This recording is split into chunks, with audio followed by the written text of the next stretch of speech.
Ladies and gentlemen, thank you for tuning in to the What Do You Say podcast, where we talk to remarkable individuals from all walks of life. I'm your co-host, Andrew Termini. If you like what my brother Frank and I are doing here, please like, subscribe, and leave us a review. Also, remember to turn on those notifications so you can be updated every time we load up some new content. Our next guest is a pastor who answered the call at the age of 21. He's led worship, served as a youth pastor, teen pastor. He has a marriage ministry, men's ministry. He's a personal trainer and the owner of LAZ Fit Gym. And for the past 15 years, he's served as a family pastor at the Rock of KC. Recently, God has called him to plant a church in one of the fastest growing cities in the United States, Kansas City, Missouri. And Judah City is projected to open in Q4 of 2024. Ladies and gentlemen, welcome Pastor Curt Vignery to the What Do You Say podcast.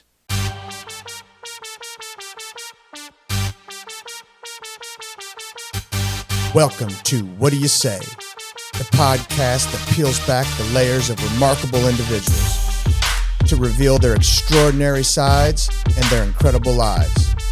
I'm your host, Frank Termini, and I'm absolutely thrilled to embark on this journey with you. The podcast name's What Do You Say? But that's not how it's said. How do you say it? We say. What do you say? We say. We say. We say. What do you say? You got it. We say. Hey. Drew, did you come up with that beat? Yeah. The beat maker. I like that beat. It's the beat maker. Yeah. Well done. Well done. Very Curt, nice. Yeah. we say. What do you say? How do I follow up a beat like that? I mean, whew, I got some more on this computer, so you need some hot tracks. I got you. Just sitting around making some tracks. I'm versatile. I like that. I'm not. I'm just like a talker. I don't know how to do any of this right here. And any of this is all Drew. It's a team effort. It's quite the setup. I told you guys before we started, I'm intimidated. I was not ready. Wasn't prepared for this. It's very nice. Well, thanks for being on. Yeah. You know, there's I was looking at, the questionnaire you filled out, and I'm like, God, where do you start? Because I'm looking at it, and I'm like, I'd like to stay in chronological order and like not bounce around, but man, there's so much to it. So Right. Let's start here. Where were you born and raised? Born and raised. Well, born in Kansas City, raised in the DeSoto outside of like Lenexa, Olathe, in the used to be the country. We had farms kind of down the street from us and whatnot, but now it's all developed. 20. Gosh, oh man, I'm so old. We're just old. It's just reality. So I say these things. My brain's like, like 10 years ago. Wait, no, 28 years ago. Right. So it's kind of like what Liberty is now. Right. Liberty used to just exactly. be one highway into it, and now it's huge. Exactly. So all that's developed out that Lenexa corridor, Olathe. It's all booming. Olathe's got about a bazillion high schools, just like everything in the Blue Valley and all that's. So you were adopted. Yeah. How old were you when you were adopted? Do you remember your? No, I was adopted as a baby. So my birth mom had me for 3 days in the hospital, and then away I went. Did you ever get to meet your birth mom and your birth dad? Did you ever get? Yeah, I've had a relationship with my birth mom for 17 years. So I met her when I was 28 years old. You got to talk me through that.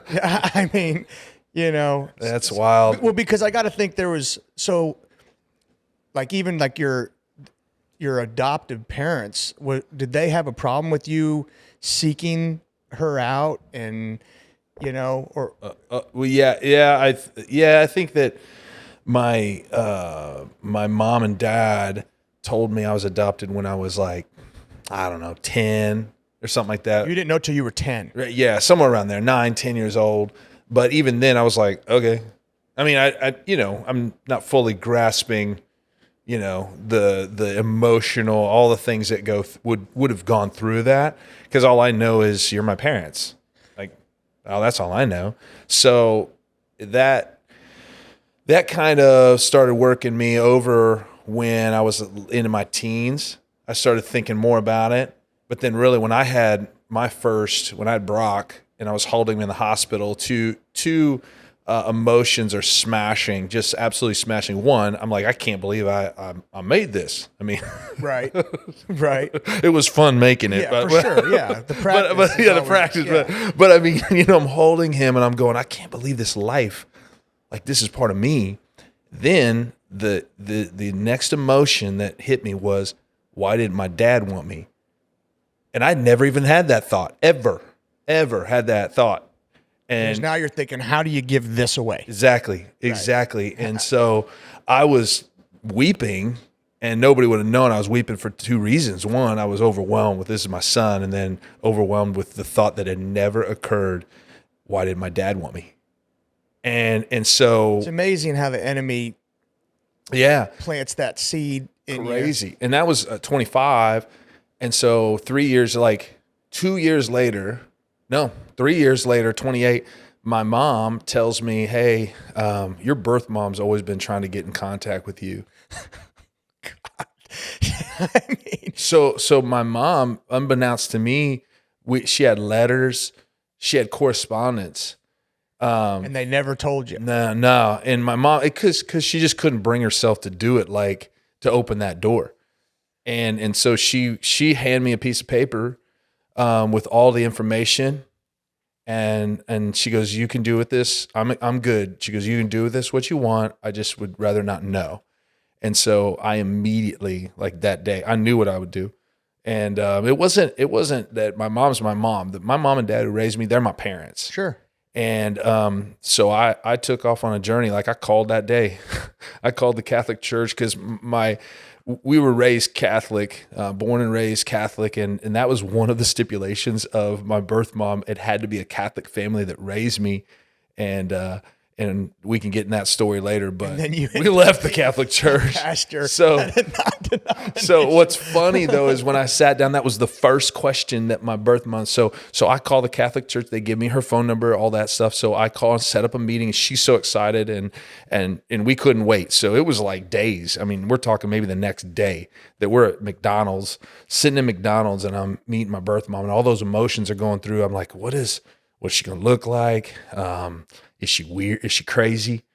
Yeah, I'm being real with you. I'm like, is this, I'm going to walk into this and I'm going to be either like really disappointed.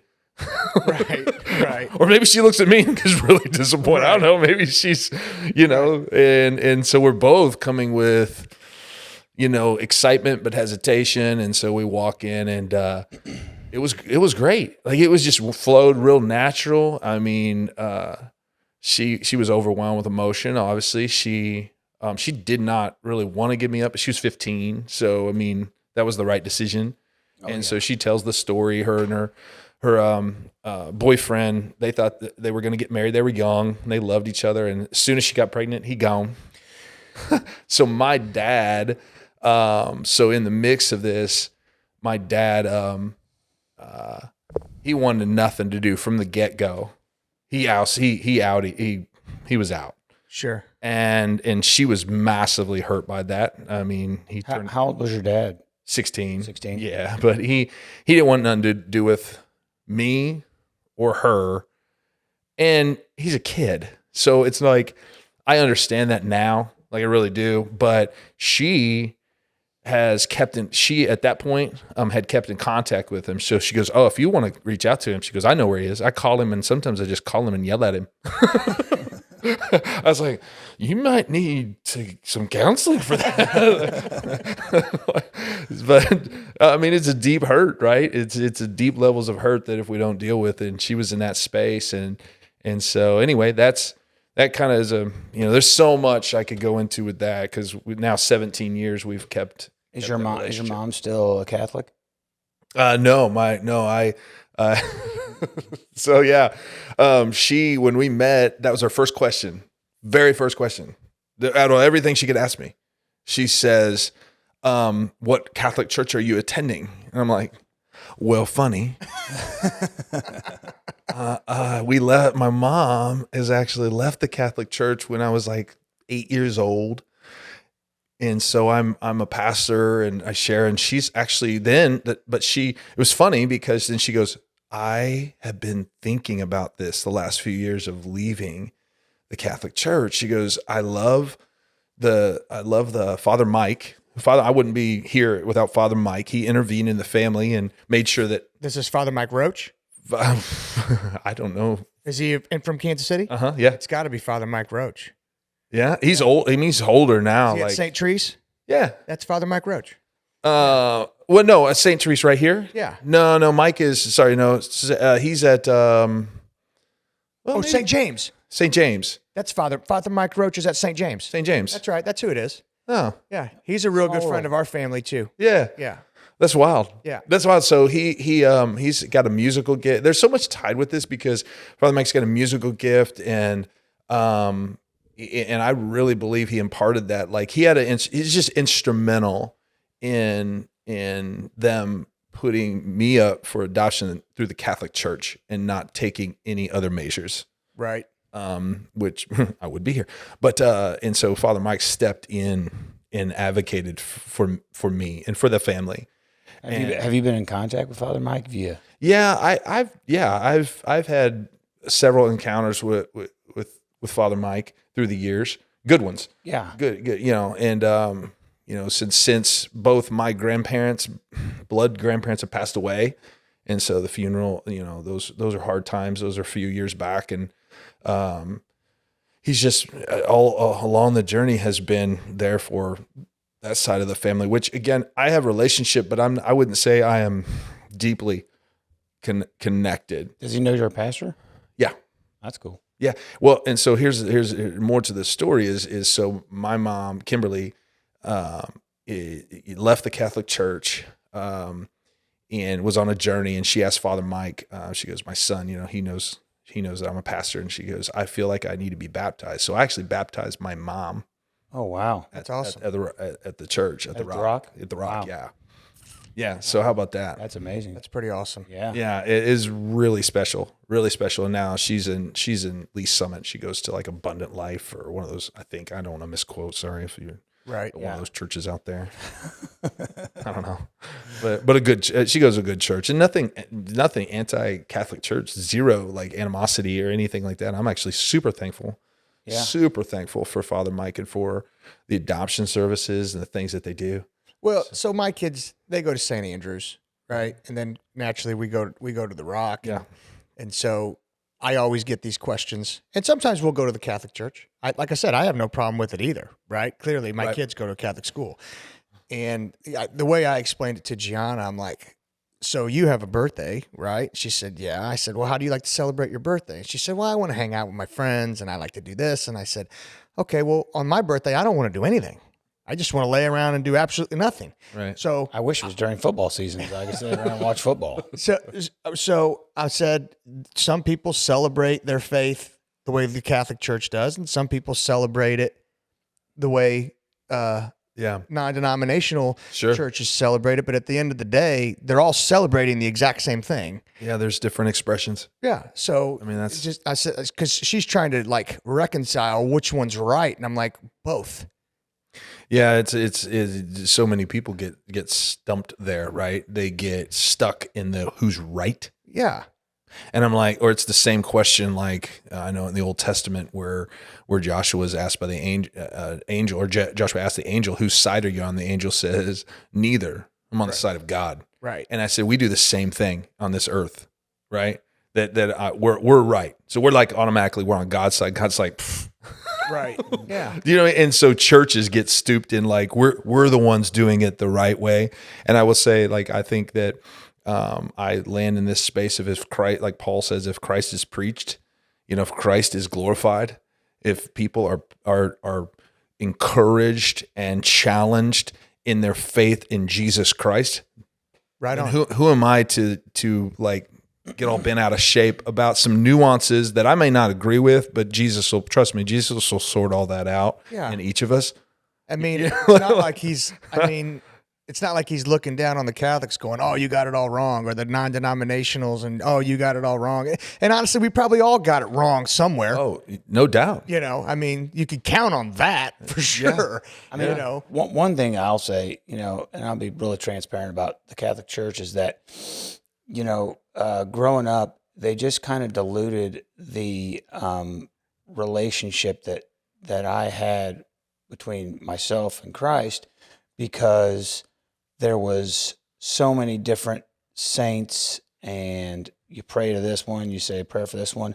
Right. Now, I'm not saying that is not effective or right or wrong, but for me, I needed to establish a relationship with Jesus, and I think that like when I first started going to the Rock, I mean, you were the guy that patched me in several different ways, and we did that study by Blackby, Experiencing God, which is really about relationship, and that's, you know, it's where you get fed. Where can you go and get fed? And initially, like when I started going to the Rock, I kind of felt like the Catholic Church missed the relationship component too.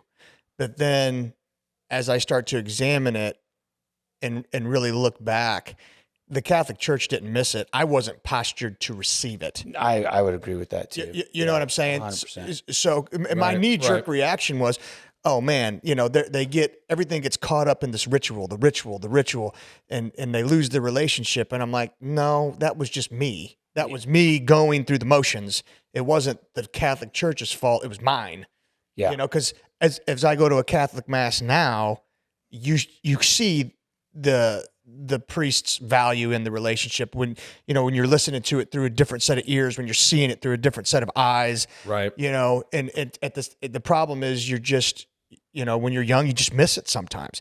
And you could have a kid go to the Rock or some other non-denominational church and they could still miss it, right? They're just, you know, absolutely.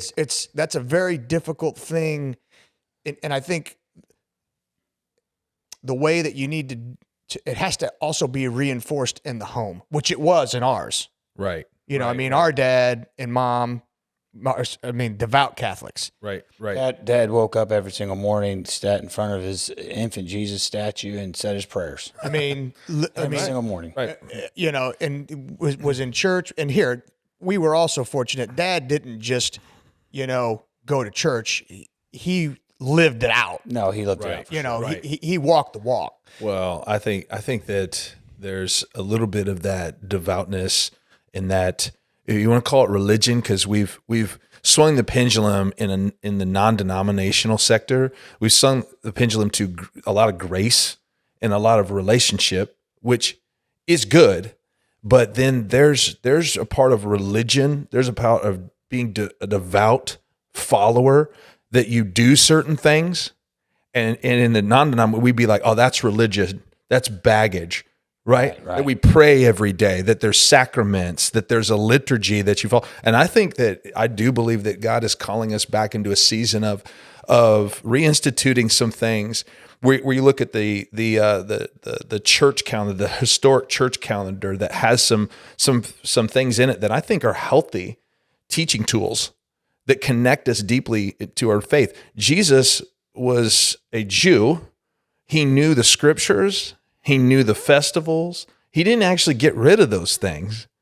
He came to fulfill the law, and him is perfect, like relationship and communion with him, right? So there's this both and. So where you'll see a lot of like where the Catholic Church, I think, has missed it is in the grace and then a relationship. Like it sounds great, like, hey, confess your sins, right? And there's a part of confessional that I think is beautiful, but it's actually unnecessary. Right. Like, you know what I'm saying? No, like here, I don't go to confession. I mean, I don't have a problem with someone. I don't either. But like Father Rogers, love him. I mean, I have very good relationships with a lot of priests, and I don't want to say I disagree with them. I just choose to do it differently. Right. And that's what I say. So the baggage would be laying on, you have to do this. And I'm like, well, not exactly. Right. There's a grace that your relationship And my relationship doesn't have to go through another person. It goes through Jesus Christ, Right, to the right, Father. right, So it doesn't have to go through St. James. It's going to have to go through Father so-and-so. It doesn't have to go through Pastor Curt. Like, I am not the voice of God in people's lives. I am the Paul that says, follow me as I follow Jesus. Right. And so it doesn't have to be, you don't have to go to your pastor and consult before you do every decision. That's ridiculous. That's ridiculous. Like you should hear you can hear from the Lord yourself. You have a personal relationship with Jesus. But yet then I think the healthy person recognizes spiritual authority in their life and says, I'm going to submit to a leader in my life who I'm going to allow them to speak into my life. That's the submitting and the allowing. It's like, you don't have to listen to your coach. Like, as a player, you don't have to. You can go. You could be so talented, so good that you like, I don't have to listen to things. But the healthy, the guy that wants to go even further, submits himself into that relationship and goes, I got something to learn here. Right. This person's experienced and been somewhere I haven't. But you've seen guys who think they're the end all to end all, and they don't listen. Here, and let me tell you something. At the high school level, there's plenty of guys super, super talented that the coaches just can't trust. Right. You just can't trust for them to do their job. Period. Right. They operate on their own set of kind of guidelines. And despite how good they are, they hang people out to dry. Yeah. And I've seen that, in the last 4 years with some very, very talented kids, And, fortunately, the staff does a really good job, like, not throwing your hands up. You may throw your hands up for a moment, but then you get refocused and you're like, okay, I'm just going to keep at it. Plant seeds. And eventually, they have that moment that aha moment where it's like, okay, I don't have to make a tackle to make a play. Right. You know what I mean? Yeah. I can make a play and not make the tackle at all. Right. And just get them to understand things like that. Yeah. And it's not like the kid's being selfish. The kid is just like, see ball, get ball, see ball, get ball. You know what I mean? And right. And it's not a bad mentality, but sometimes that see ball, get ball, you screw yourself and everyone else, Yeah. Well, and that's a physical, like, to me, that's a natural example of the spiritual, the kingdom of that. We submit ourselves to godly authority in our life, so that, think about this, so that if I stay and I do what I'm called to do, like I do bring the best of who I am. It may not look like so-and-so. I may not get the tackle. Let's say, like, in the spiritual, in the kingdom sense, I may not get the glory. Right. But it ain't about me. No, it ain't about me. It's a kingdom win. And so I think that's where church, you look out there in the world and you look at church, where church is missing it, because it is not about you. Yeah. It's about the kingdom. And so if I bring the best of me and I fulfill the role, like, so let's say talk football, and like, you're supposed to be in that gap, dude. Where are you? Why are you not filling that? And by filling that, like, but I want to be the guy. And it's like, well, this play ain't designed for you to be the guy. Right. But guess what? At another point in time, if somebody does their job, then it elevates you in that space. But ultimately, it's not about you, and it's not about them. It's about the win. It's about the kingdom win. And if we each would do that in our lives, like in each church, and leaders would call people not to dogmas and doctrines and these things, that we call them to the kingdom, right? Of just loving people. And like, it's very simple. Like, Jesus really simplified it for us, right? Like, although it seems hard. It's like, love me, love God, love my Father, love God, and love people. Can you do that? And you're like, I think I'm doing it right. I don't know. But I want to be something special. And it's like, okay, but hold on. Before you can be special, I want you to love God and love people. Before I can use you in great ways, because I do believe God wants to use his people in great ways in this earth, like really tangible, physical, like practical ways. He wants to, but we struggle because we won't do the simplest of things, right? We won't humble ourselves and stay rooted and planted in him and allow the greatness to come from that. Yeah. We want to go, well, I'll just take it in my own hands. I'll just go do great things. And then you drive yourself crazy. Literally. Yeah, right. You literally drive yourself crazy. And I find myself consciously making the wrong decision. Like, I know this decision is A, maybe it's emotionally charged, B, it's pride fueled, and I'm like, I don't care. It's like betting on Minnesota last night. It was the wrong decision. I mean, Damn it. You knew it. You knew it doing it. I mean, I know this is a bad decision, but I literally went. I'm doubling down. And drove over to Kansas and made a deposit, and then drove back to Missouri, and then realized that the bet didn't go through, and drove back to Kansas and hit submit. so you should have known right there. I should. Well, Wow. here was the thing, guys. It was like, well, if I don't put this money in the middle, and it hits, I'm never going to let myself down. That's the problem. That's my problem with gambling. You would rather bet and lose Than miss the not opportunity. bet and would have won. Yeah. That's worse. It's horrible. So I was like, you know what? That's why I don't gamble. I got a little spare time. I went over there once. I mean, it was going to take 2 days to get my money back from DraftKings, so I may as well go ahead and just put this in. So I'll take another 20 minutes, drive back to Kansas, hit submit, and watch these friggin' guys just shit the bed. I haven't watched any football, and I don't have a desire to watch it right now.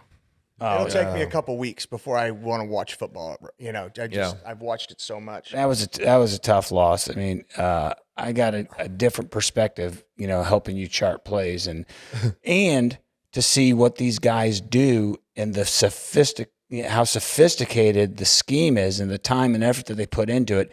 It's next level from when I was in high school.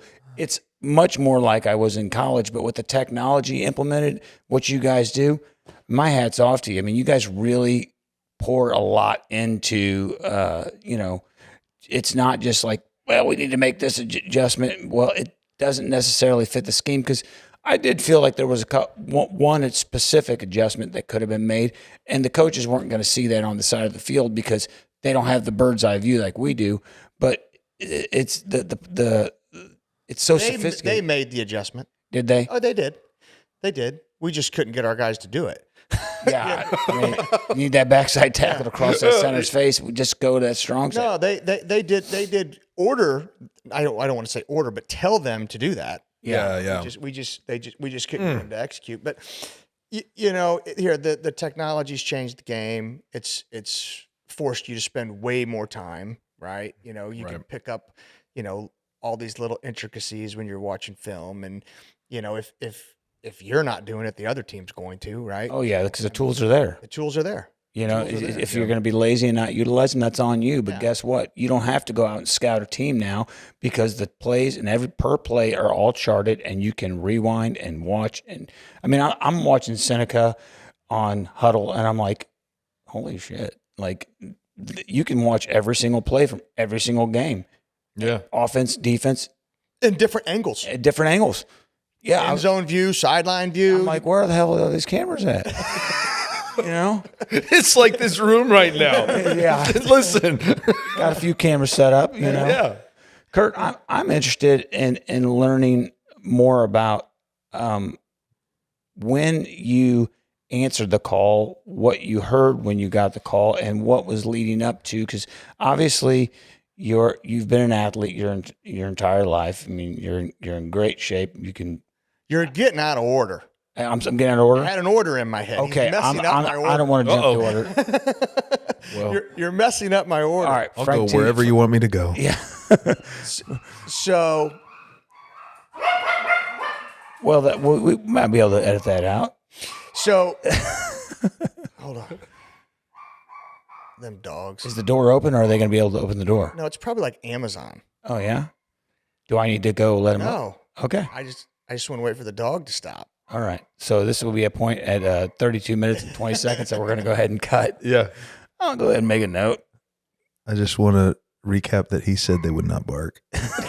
He did say that. I did hear that. That's why I wanted them to be down here. This way, if the doorbell rang, they wouldn't do all that. Yeah. Well, they outsmarted you. So let's talk about, because I know you were an athlete. Yeah. And you in the questionnaire you indicated a typical 80s life, which is in the fall you played football, and then in the winter you probably played basketball, and then in the summer you played baseball, and then you just rotated rotated it, and you excelled really in all of them. I did, yeah. And then I had a lot of success in sports. You chose to play basketball in college, correct? poor decision.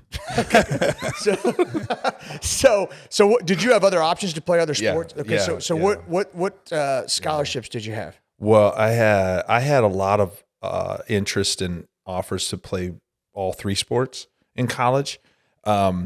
Football was interesting because I got fractured my ankle, high ankle fracture, strange fracture, my senior year, and I didn't play football my senior year. But my junior season, I had a lot of interest. I didn't have any offers in football, but it was going to be no problem like playing football in that I was really athletic, like and moved well, and I had really great hands. Where'd you go to high school? What's that? Where'd you go to high school at? DeSoto. Soto. Okay. And so, We sucked, by the way. Just note, we were terrible. but when did you have this frame already by the time? No, that's the thing. Like I had no idea how big I could get until I got into college and I started lifting. I didn't lift, and this is the classic. Like back in the day, bigger, faster, stronger was the thing, right? Like, but we were kind of in the genesis of bigger, faster, stronger. Right. And so if you were an athlete back in the early 90s, mid 90s, in a lot of contexts, you're just an athlete. Like you didn't work out necessarily. There were some guys that worked out, but not a lot. Not a lot of guys. So we all like at Pius, it was a big deal, right? Right. And you had your quarterbacks and your wide receivers, and they didn't really work out. But your dudes in the middle, those linemen and linebackers and running backs, we were in the gym. Exactly. Hands down. So, and that's what I mean. If you're skilled, like for me, I was quarterback, receiver, tight. They moved me to tight. We didn't tight end, but I was like the Kelsey. Like I never blocked. Like even if I was supposed to block, it was like I'm not gonna block right. Just What was your mentality as in high school as an athlete? Like, kind of walk us through that, because I know it, but our audience doesn't. Yeah. Well, my mentality, I was a different kind of person. Like I was a pretty angry young man. And so I had a lot of confidence and a lot of bravado and I like to talk a lot. You were a trash talker, weren't you? Yeah, I was it really bit me in the butt in basketball because you can hear everything in basketball. And I will say this, like I wasn't the smartest trash talker. Like there's smarter ways. And I've tried to teach my son, he plays basketball. I try to teach him to be a smarter trash talker because I was just right there. I'd say it. Right. And that's dumb. Like that's just stupid. It's the little things that ninja guys' brains. Yes. You gotta be a smart. Needle it. Needle it into it. Right. But I would just say, I would just say stuff like not good stuff, man. Right. And I was not this guy. I was not. I grew up in faith, raised as a Christian, but I did not act like it a lot. Most of the time, especially on the sports field. Baseball was my safe space. So baseball with the ball in hand, I got pitched and I played outfield. Mostly, the pitching was where I thrived at, and I really my focus in baseball and football was so much better. What do you think was the genesis of the bad attitude? The genesis of my bad attitude, which nobody would have seen, was the sexual trauma that I had from childhood. So that started, so 10, 11 years old. So you was physically and sexually abused? Just no sexual, no physical abuse, like no parent. It wasn't even parent. It was family friend and older male and experienced sexual trauma from about 10, 11 to 15. And so that started at 10. Yeah. Oh yeah. I remember where, you can, when that kind of stuff happens, or any trauma, I think, unless you just totally bury it and disconnect from it, which I will say that is what I did initially for a lot of years. But after, when that is dealt with in a healthy way, I mean, you can still you can remember all these things. I tried to forget it. And I set out on a journey when I'd finally, it's kind of trippy because, when you experience something like that, at least for me, when I experienced something like that, it turned, because when you're 10 or 11 years old and you have the sexual desire turned, that's not supposed to happen. Like, you're a kid. So you're not supposed to be experiencing that sort of thing. And when it is turned on, when that switch is flipped, or in something in you is, two things are happening. One, this isn't like right, but then there's a pleasure that happens. Yeah. You talk about twisted. That's messed up. And so then slowly, when I was 13, 14, I started to seek out these kind of things. Like, that relationship was abusive. Now I'm just going into it. Then I'm twisted because I'm like, it must be me. I must be messed up. I must be. So this happened more than one time. Oh yeah. With more than one person? No. No, but I will say this: like, that led me to, for me, on a sexual journey that was never should have, like. So you questioned your own sexuality. Oh, one, I questioned my own sexuality really a lot when I was 13, 14, 15. I wondered if I just wondered if I was gay. I just honestly wondered. I must be, because I'm seeking this out. Then it flipped like another switch flipped. I remember walking down the street after the last encounter, and I was kicking this rock, and I was walking down this hill that I'd rode my skateboard, my bike as a little kid a million times, right? And I'm walking down this, and I'm so angry. And I said, I made this internal vow, like, nobody will hurt me again, and I will show people that I'm a man. Thus entered the sexual journey of me, like for girls. Right. And I'm going to show them. I'm going to show them. Yeah. Right. And so I made this internal vow, and then I built walls. So nobody's going to hurt me. So that's when I became, you saw different, like pre-15, I was a different kid. Like, I was a very composed kid. I was a good young man. I felt like, but after that, like and that would have been 15. So it started my sophomore year, things started to quote unquote descend. By the time I was a junior, I was a different kid. I was an angry, fighter. Stuff like that. How did you get the abuse to stop? Did the guy just stop? Yeah, well, like I said, I was seeking it. So by the time I was 13, after a couple of years of that, it didn't even seem like abuse. It was consensual. It's consensual, yeah, which is really messed up, right? And I think there's a lot of this. I hear story after story of since I've shared my story of men specifically coming and talking about the same thing. Was like an older male abusing. Now it's like you are consenting. You're freely going into it, which is what grooming happens with people in situations that they're still in. They don't even realize they were groomed into. Now they're saying, "Oh, I love this lifestyle." I mean, there's people within pornography, within these streams of sexuality, that they're like, "Oh, I love it," and I'm in it. I'm like, "No, you were groomed. Now you can't even tell the difference." Yeah, your mind has been shaped, warped, and molded into this.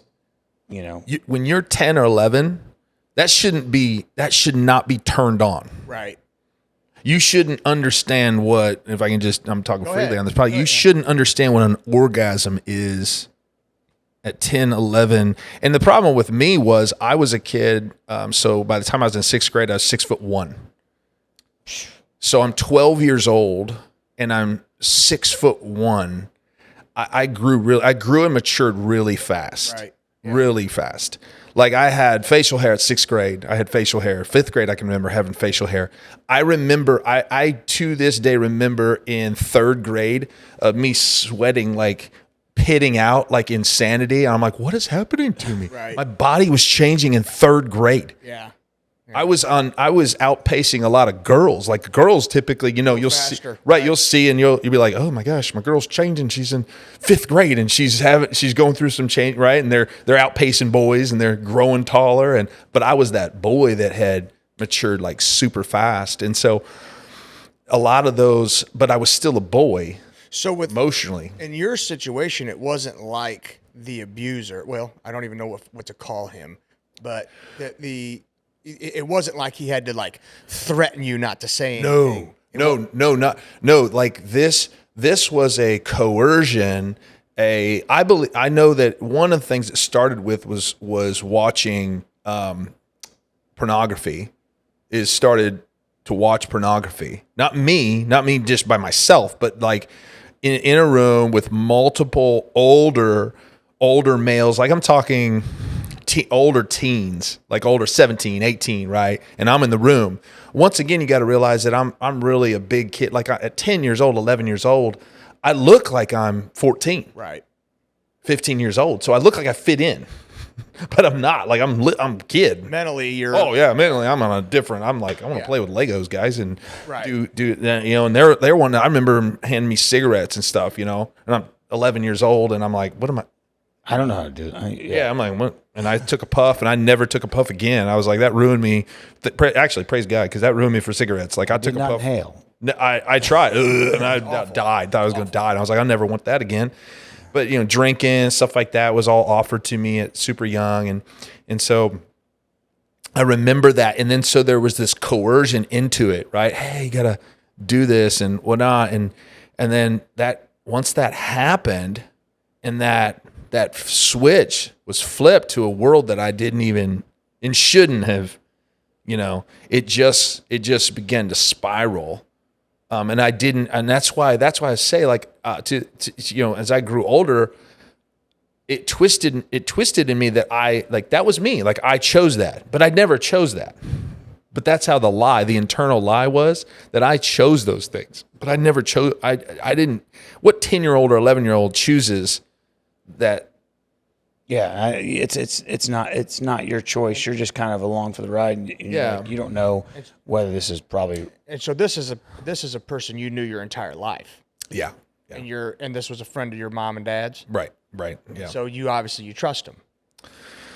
Oh, absolutely. Well, at the time, absolutely. And the reality is, as I've learned through the years, that sexual abuse was running rampant. And unfortunately, I think I've heard this story too common. Is the genesis of it will be somewhere else. An older male, and then it just keeps going. It just keeps recycling.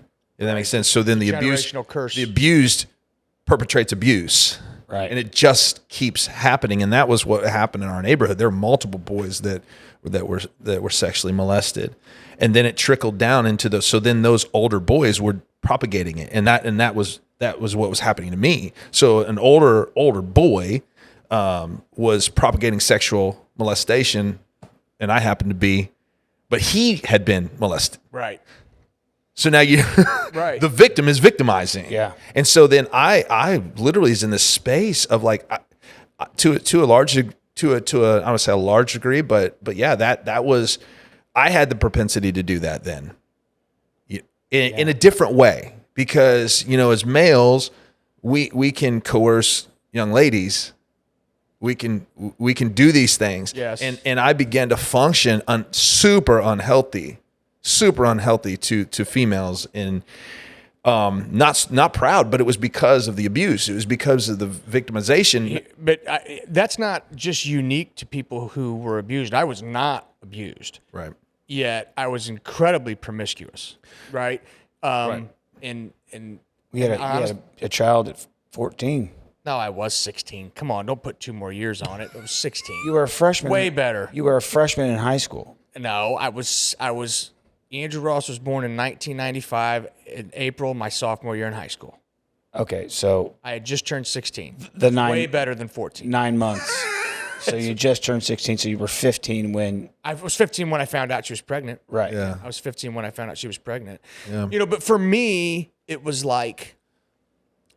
For me, it was just playing the part, right? So I was branded, right? Like this kid who, hey, you don't want your daughter dating him, right? Okay, Right. And here, I get it.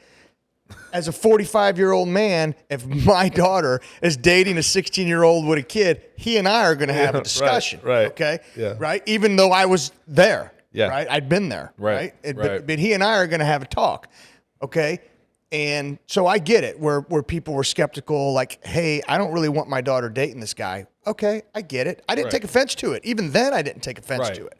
But I was like, the 16-year-old kid is, fuck it, I'm just going to play the part now. Right. Right? I mean, everyone already thinks it. Yep. So what's the difference at this point?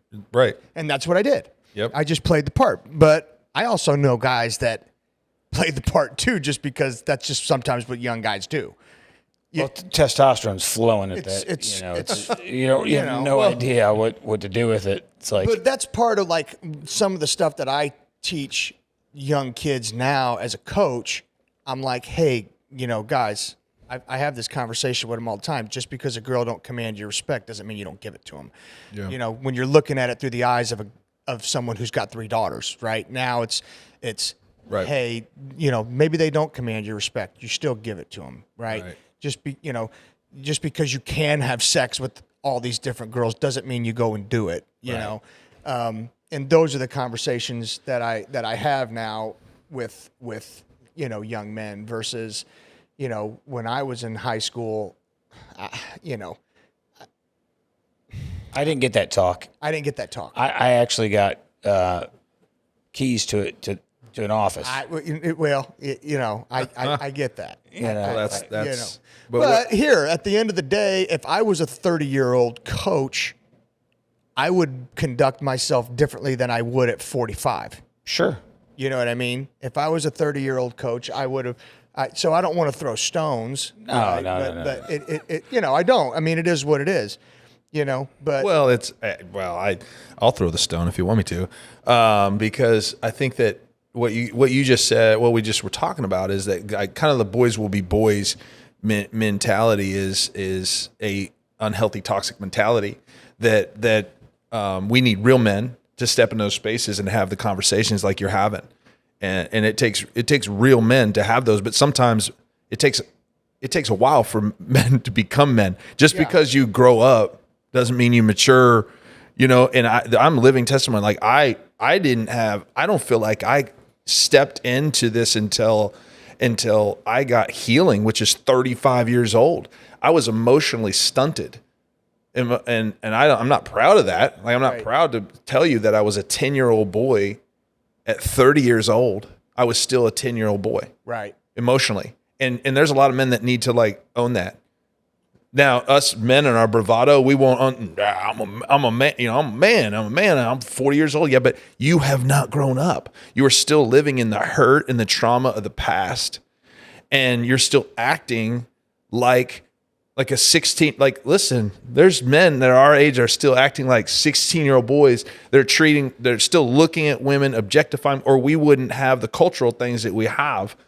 We would not accept them. We would say it's unacceptable to objectify and treat women. And look, right? what's the number one biggest criminal enterprise? It's sex. Yeah, absolutely. And maybe guns. Guns may be the biggest one. I don't think so. Huh? I don't know where you find the stat for that, but I bet you can look it up. I bet you it's guns. What do you want to bet? Well, when the porn industry is making more money than all professional sports, that stat's out there. Look that up. Right.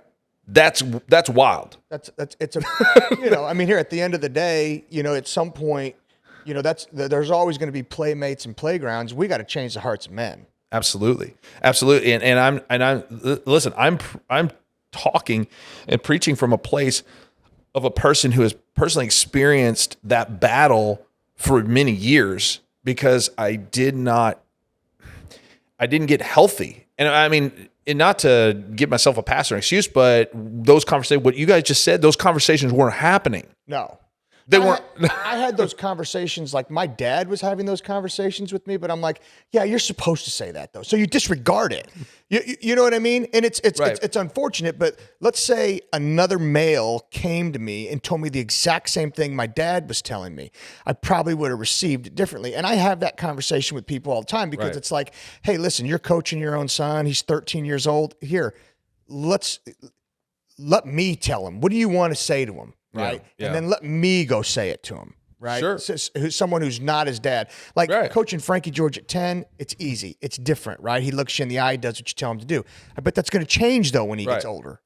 But you guys know that, like, you have to be having the right conversations. And so it's like, let's take it to sports.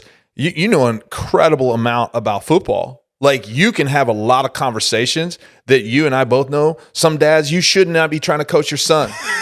Right. You are telling him, like, right? You know the parents that stand in the stands and they yell, and you're like, that's wrong. Like, you're literally yelling, and you're telling him to do something that's not the right coaching. Right. But you have parents who think they know. Right. Well, and I'm objective enough to know, like, hey, when it comes to basketball, I'm not coaching Frankie. Okay, right. I have no idea. When it comes to baseball, I'm not coaching Frankie. Right. I let people who know that sport do their thing. When it comes to football, I can coach them. So how have you arrived in that space of being able to coach football so well, like, and know the ins and the outs? Here, and honestly, Curt, I don't. If you hold on, seriously, I mean, dead serious. If you were to take the football IQ of all the coaches at St. Pius, their football IQ is better than mine. I'm constantly learning. Yeah. Okay. Yeah. Now, have I gotten significantly better? Yeah, but I think also my biggest attribute is the fact that I know that I don't know everything. Right.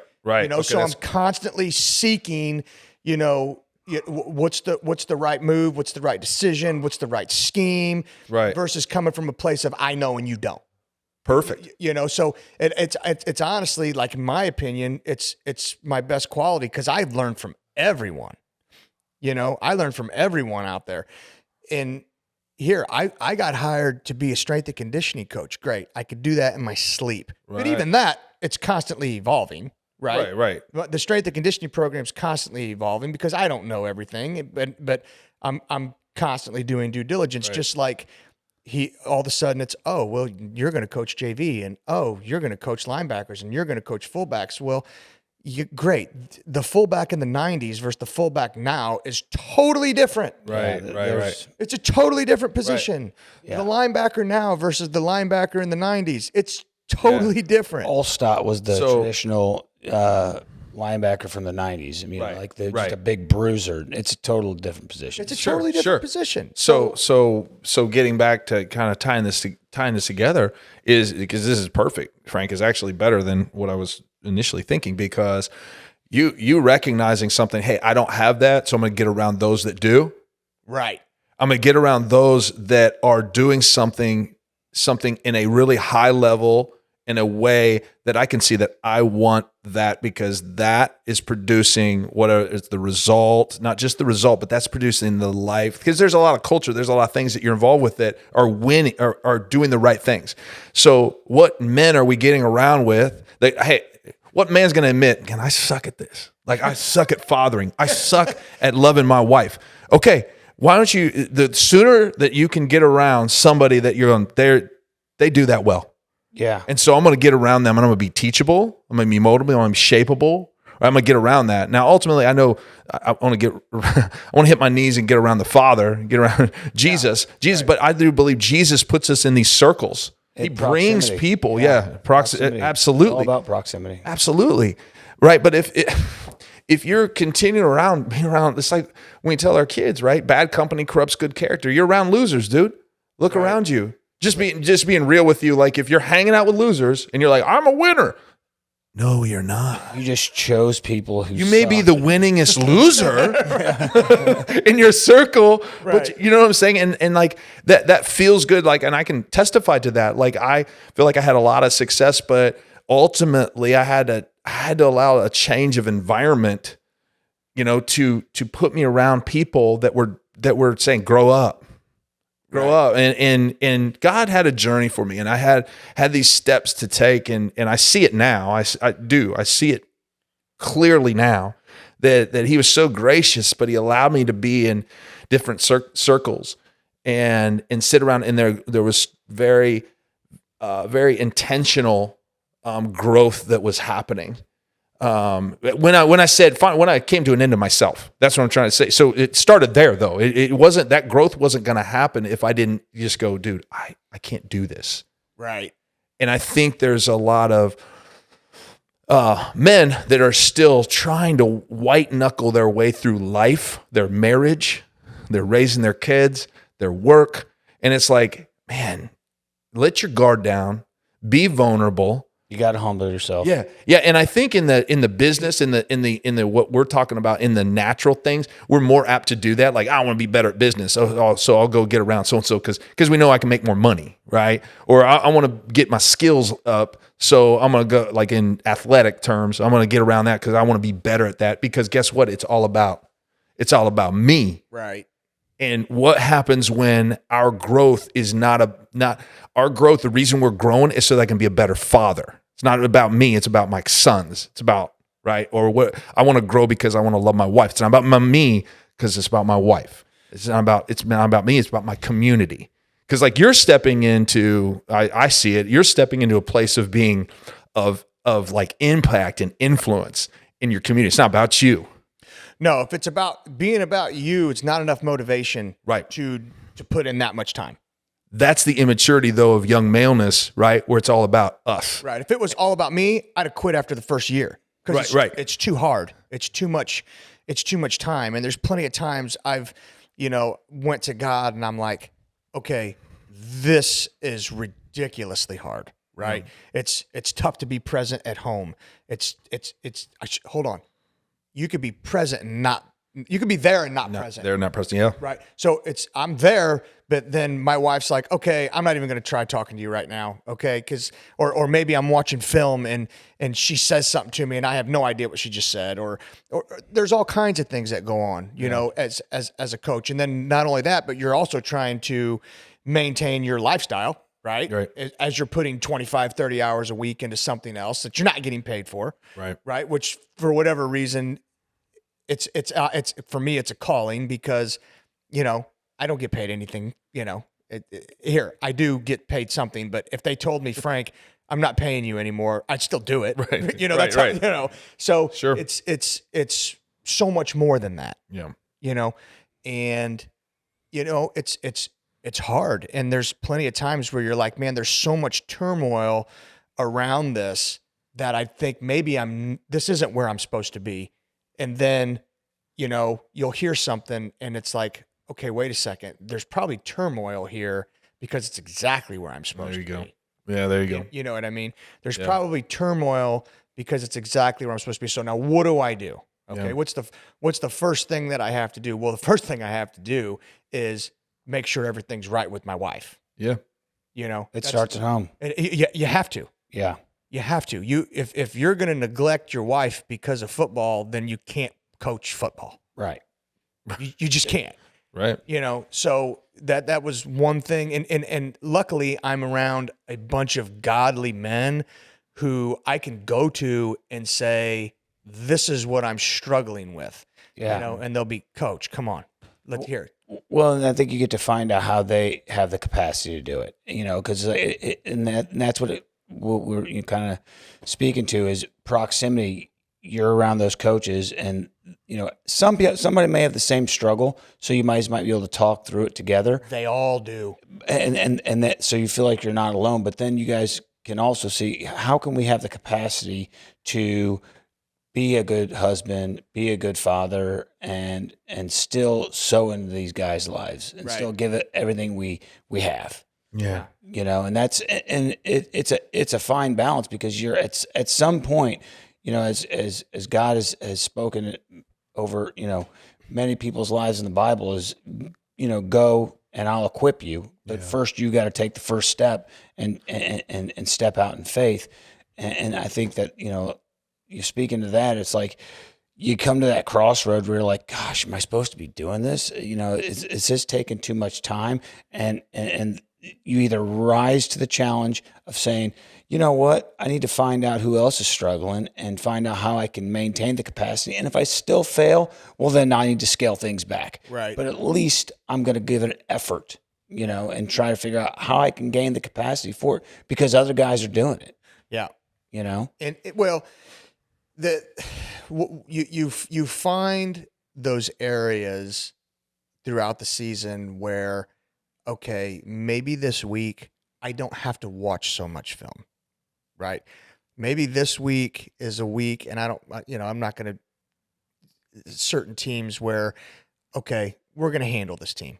Okay. Right. You know what? I'm not going to drive myself crazy watching film this week. Okay. I know we're going to handle them. Everyone knows we're going to handle them. And here, I'm not going to go crazy watching 10 hours of film this week. Right. And I'm going to go instead, I'm going to take my wife out to dinner. I'm going to, spend time with her. I'm going to, spend time with the kids. I'm going to do something. Right. As opposed to, that's the maturity that I think you get along the way, is knowing what you're facing. It's not like you're putting in less effort, but God gives us those lulls in life, I think, to reset, recalibrate. We still know what we're facing. We just know, we got this. This week is still a challenge, but it's not as difficult as playing in the semifinals game. Right. The preparation doesn't. Here, even though, like here, from the time we played Maryville the second time until the time we lost to Seneca, there was some bickering between Michelle and I, and then finally she kind of just concedes to, okay, I get it. It's playoffs. And she just understands it. Right. She's also a coach. Right. So she gets it. She wraps, but I could see where like a guy whose wife is not a coach is not going to really comprehend it. Yeah. And then it would be way more of a struggle, but at the end of the day, I'm fortunate that the Holy Spirit has a tight leash on me. You know what I'm saying? Yes. It has a very tight leash on me. So when I start having those thoughts, something comes to me. There's a message that comes to me. It could be in church. It could be, on the radio. It could be anywhere. But I remember having that internal dialogue of, this is so incredibly hard, and it is bringing so much turmoil. There has to be, I have to be in the wrong spot. Right. I have to have missed the mark. God must not want me here. Right. And then I don't remember where I got the message, but I remember it coming to me saying, no. There's turmoil because your enemy knows something about you that you don't know. It's time for you to overcome. That's why there's turmoil. Lean on me. God isn't bringing you this turmoil. This turmoil is coming because you're actually in the exact right spot that you need to be. Yeah. And so that's when I was like, okay, let's press into this now. Mm-hmm. Let's press into it. Absolutely. You're I think we're kind of dancing around a little bit is the emotional, and I don't want to go too far. You get more questions, but is the emotional healthiness and our ability, our capacity to kind of, I will say, take on more. And because I think as men, we want challenge. I think our culture in America is like, more. Right. And I think that there is a ability, like we can grow, we can scale our capacity. But if we scale it beyond our emotional health, then what happens? We begin to feel anxiety, stress, the pressure, the weight, because both have to grow, like our emotion. But I think there's a lot of people, just because you grow up, doesn't mean you're emotionally growing at the same pace. Right. And just because there's opportunities in front of you, because your skill set, your gift set, your talent. We see this as young men, right? How many guys, this is me, really talented, emotionally unhealthy. Well, there's a limit then. And I got kicked off my college basketball team. Right. Wasn't because of talent. And I can go on record and say I was the most talented at Park University. And y'all, if anybody's listening to this, played at Park University, come at me. No, he still can play ball.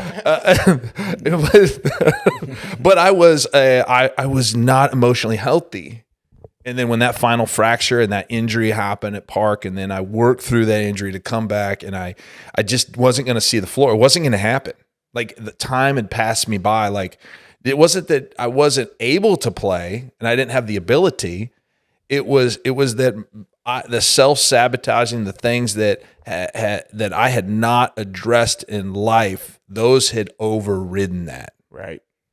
And you'll see guys like this at the highest level that everybody's like, why can that guy not just like function as a ration, because he's internally, he's fighting so hard against himself. Yeah, who's that NFL player, the wide receiver that, he was a cancer for every team that he played for. He was, oh God, what was his name? Multiple. T.O. There you go. Terrell Owens. Theo was talented, and that's an extreme, and you got other guys. Antonio Brown kind of had a fracture in him, and I don't want to cast. I don't know these guys personally, so I don't know the internal things happening. But you can guarantee there was one. But yeah, absolutely, you can guarantee there was one. Absolutely, and I think our culture celebrates so much. It celebrates giftedness, celebrates talent, celebrates the abilities to quote unquote, and we'll say lead, leadership. But what we don't really drill down on is to make sure somebody is emotionally healthy to be able to carry the distance. And it, because it will come out. Like if it's not, it'll be squeezed out of you. The pressure will be produced so that what is inside will be revealed. Right. And so That's you'll the see these problem guys with pressure. lash out at their wives, right? All of a sudden you find out this guy's beating his wife. They've been married, but there's pressure exploded. And then he does something that is not within his character, is not within who he is, but yet he does it. Right. Right. Or we know what you do and who you are. That's two totally different things. right. But I really deeply believe that it's not that like they set off on that course, initially they didn't set off that course. Who decides, that, hey, you know what I'd like to do? Right. I like to shit out of my wife. right. Yeah. Hey, Tiger Woods didn't like set on that course and go, you know what I think I'm going to do? I'm going to ruin or put a massive blemish and a massive setback. Now he's working towards that, right? Tiger's like, there's been obviously a reconciling, a restoration in some phrase, usage of the word of Tiger Woods, and there's a lot of people that have forgiven and moved on, but that was dicey there for a season, right? My wife's one of those women that was like, I hate Tiger Woods, I'll never forgive him. I'm like, what? You don't even know this man. Right. Well, here, hold on. You know what I always tell Michelle? You don't know what was going on in that guy's house. Right. You know what I mean? Right. You have no idea. So that's that's the conversation that her and I have. I have no idea what was going on in that guy's house. Because here, if you don't get what you want physically and emotionally, you're probably gonna go get it someplace else. Well, yeah, but I'm not saying it's right. Right. But then my question goes to this: is that so when you get married, did either of us set when we get married and say our vows and say the covenant and say I do and for life and no matter what comes, did any of us sit up there and go, hey, probably 7 years from now, I'm going to be wandering a little bit. Right. You were the pastor who spoke over my marriage, so I know you can speak to that. That didn't come out of my mouth. Nobody, no man, I don't care who you are, no man who's making that vow to his wife is looking her going, I'm probably going to stray. Like, I'm probably going to make a dumb decision. I'm just going to be honest with you. They're not even thinking that. Right. So what space is created? Well, how does that happen? And not just infidelity, not just adultery, but how is the space created where somebody, takes this amazing job at a company and then 6 years, 7 years later, 8 years later, they're embezzling, hundreds of thousands of dollars. Right. How does the coach who's coaching, take this great coaching job and then 3 years later, he's doing some crazy stuff with young girls. Like how is that space created? And I believe that there's deep level emotional trauma that's not dealt with. It's not dealt with healthily. It's not having the space and the proper to process, to get healing, so that my identity as a man is not tied to my wife. My identity is not in my wife. I got married, and I believe that my wife, quote unquote, Jerry Maguire, would complete me. She would end some of that pain. I really believe, I couldn't probably articulate that, but that was my deep desire. It was marriage would heal me. And it did. No. It brought, man, no. It revealed like that as the years went on, it revealed into a greater degree that you are still unhealthy, sir. And then what you do? What do you do? Well, then it's easier to blame the other person. It's really easier to be, well, you don't do this for me. And the more you say that, does it make them want to do those things for you? So then what you just said, you're not getting what you're getting. But the problem is it's actually you, dude. It's you. You're unhealthy. You're not able to actually love your wife just love her and choose her like you did the day you got married, because you were loving and seeing her in a different way. And I arrived in a space where I was using my wife for self-medication. I was self-medicating with my wife. One of the things you told me before I got married was Andrew, marriage is going to reveal some great things in you, but it's also going to reveal all the ugly things in you as well. Right. And it was like, you know what's crazy? Like, and I don't deserve this, but Michelle and I have never, despite the shit that we've went through, have had any issues. I mean, that like here, a conversation with you and your wife couldn't fix. Literally.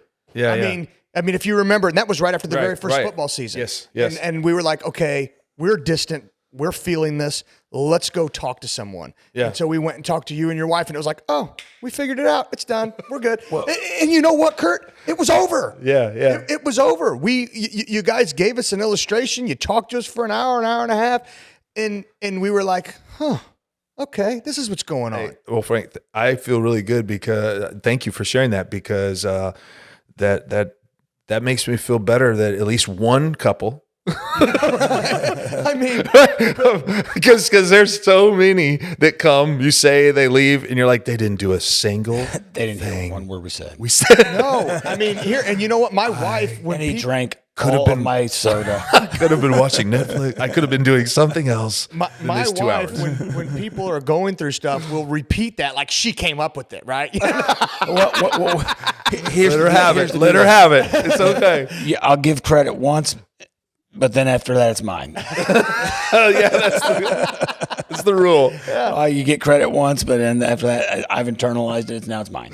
I mean, but literally, we bicker, but we've never had any real problems. We really haven't, and honestly, I think a big part of it for us is, taking what we learn.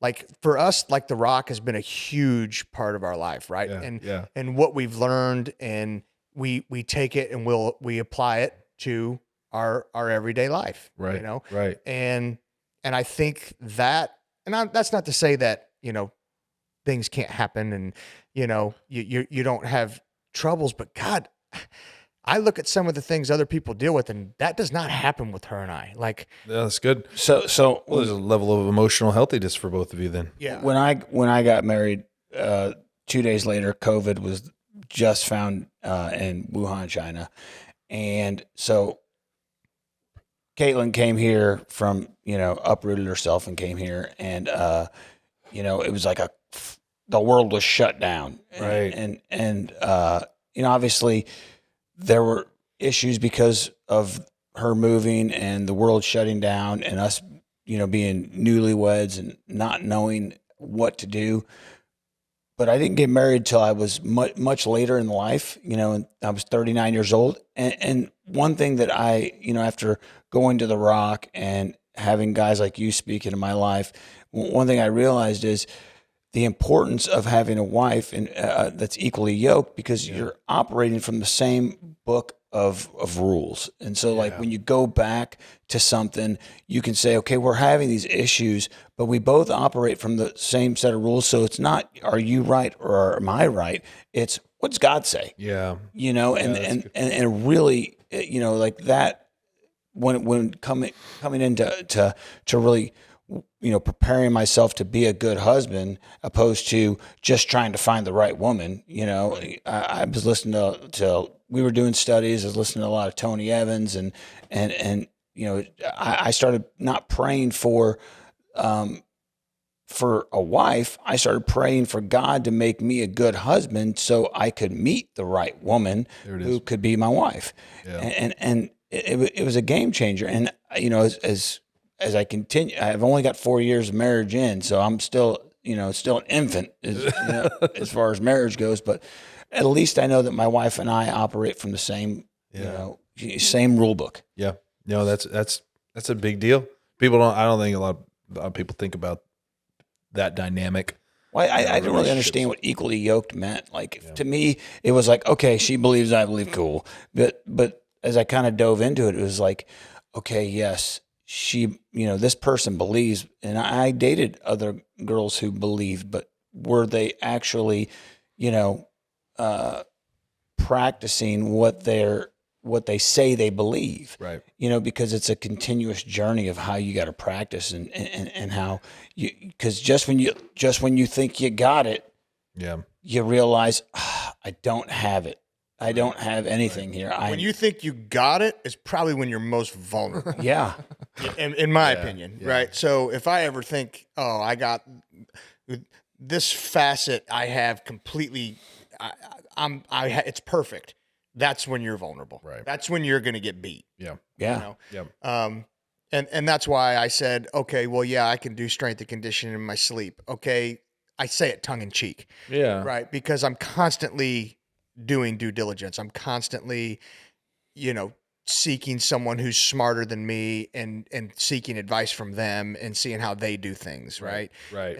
And so that program, it's perpetually evolving. Right. So, Well, one thing you could say about it, and like you say it tongue in cheek, is you've been doing it long enough that you know where to find the right information. You know when to make adjustments. You've got a grasp on it to where you're going to continue to grow, but nonetheless, you're going to continue to find the newest and stay up on it. And it's become a comfortable part of your life to where, okay, I know I've got the capacity to continue to grow in this. Right. So I do have that. Yeah. But I don't have it all figured out. Yeah. You never have it all figured out. No. Yeah. Well, and I'll close this. I know you want to get to something else, but I'll close this by challenging folks that are listening to this that we seek to grow. Like we seek to grow in so many different areas, but the most important area,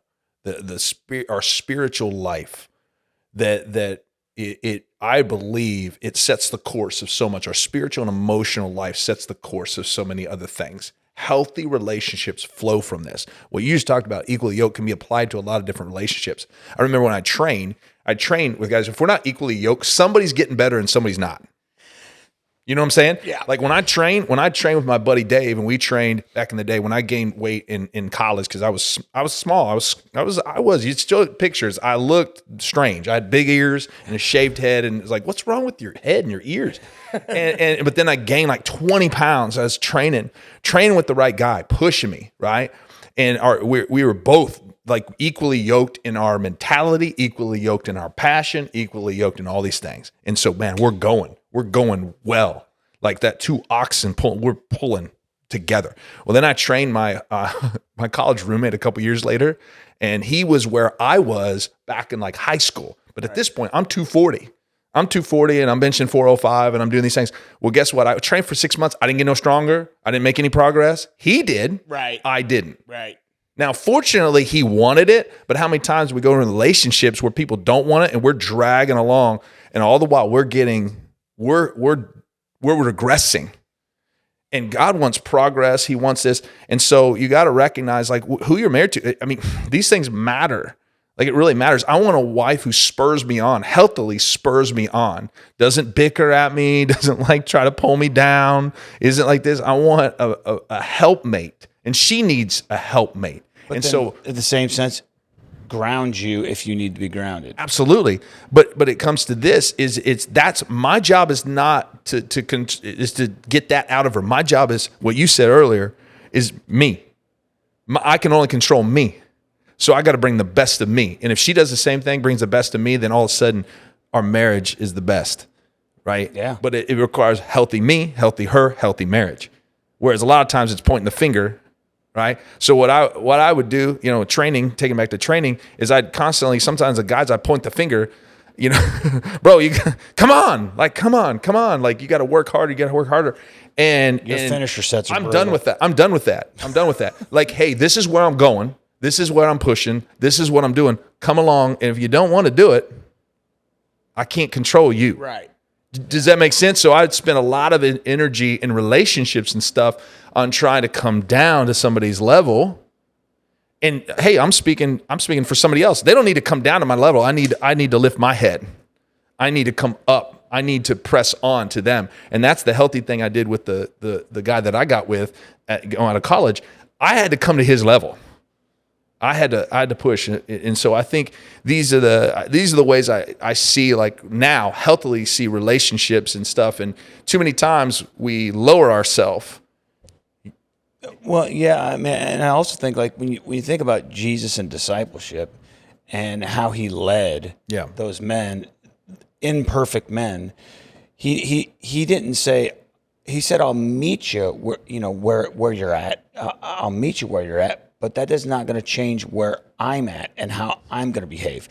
Absolutely. And he lets his examples of how he leads his life and how he walked his life out to impact those guys in a way to where he, obviously verbally spoke into their life and gave them just, profound knowledge. But at the same time, he walked it out. So he said, just like the guy who may have been lifting with you, you're going to let him lift with you, but you're going to still do you, because you're not going to, for lack of a better term, play down to your competition. You're going to just continue to perform at the level that you feel is, a high level, and challenge that person to meet you where you're at. Absolutely. Absolutely. It continually is when I bring the best of me, and unapologetically, not arrogant, not in a haughty way, not in this way that I'm better than you. Like, because that self-exaltation exists in this world a lot. Oh, sure. A lot of people will surround themselves with people that they're better than to make them feel better. Right. But really, if I'm bringing the best of me into this situation, whatever it is, it's for the ultimate betterment of you. Like, right. And if somebody's doing that for me, right, they're doing it to bring to bring me up, right. And that's how really, like, leadership growth, true healthy leadership. If you look at the healthiest leaders, they made others better around them. Right. They didn't demand. There's toxic relationship, authoritative relationship that just, you're going to do this or else, right? And I played for some of that, and that was not fun, and that was not healthy, and that didn't make me, not that it just didn't make me feel good, it literally was like, it pissed me off. Yeah, and here, you'll take high school kids, and you'll challenge them to be leaders, and undoubtedly, every single time, it becomes authoritative. Right. Every single time, and it becomes calling someone out or something like that. And we literally had to get these guys together and say, okay, this is how, here, let's look at the best leader ever. Yeah. Jesus, right? Let's look at what he did. And we discussed with them, servant leadership, right? Yeah.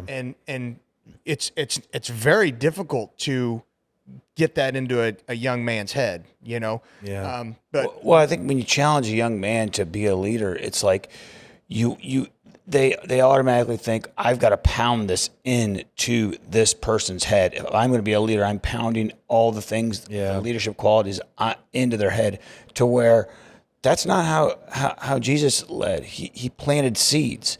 And sometimes the worst part about it is you will plant seeds in others and you won't have the opportunity to see them grow. Right. And then years later down the road, somebody comes up and like, man, what you said to me that day, that really hit home. Yeah. And thank you for, and my response is thank you for telling me that, because a lot of times I'm just planting seeds out there and hopefully they grow, but I know at least I'm planting quality seeds and I can't be there to water them.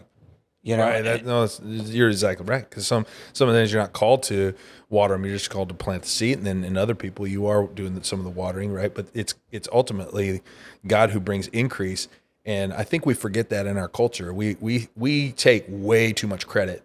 Oh yeah, we take way too much credit for things that, like, we really didn't do.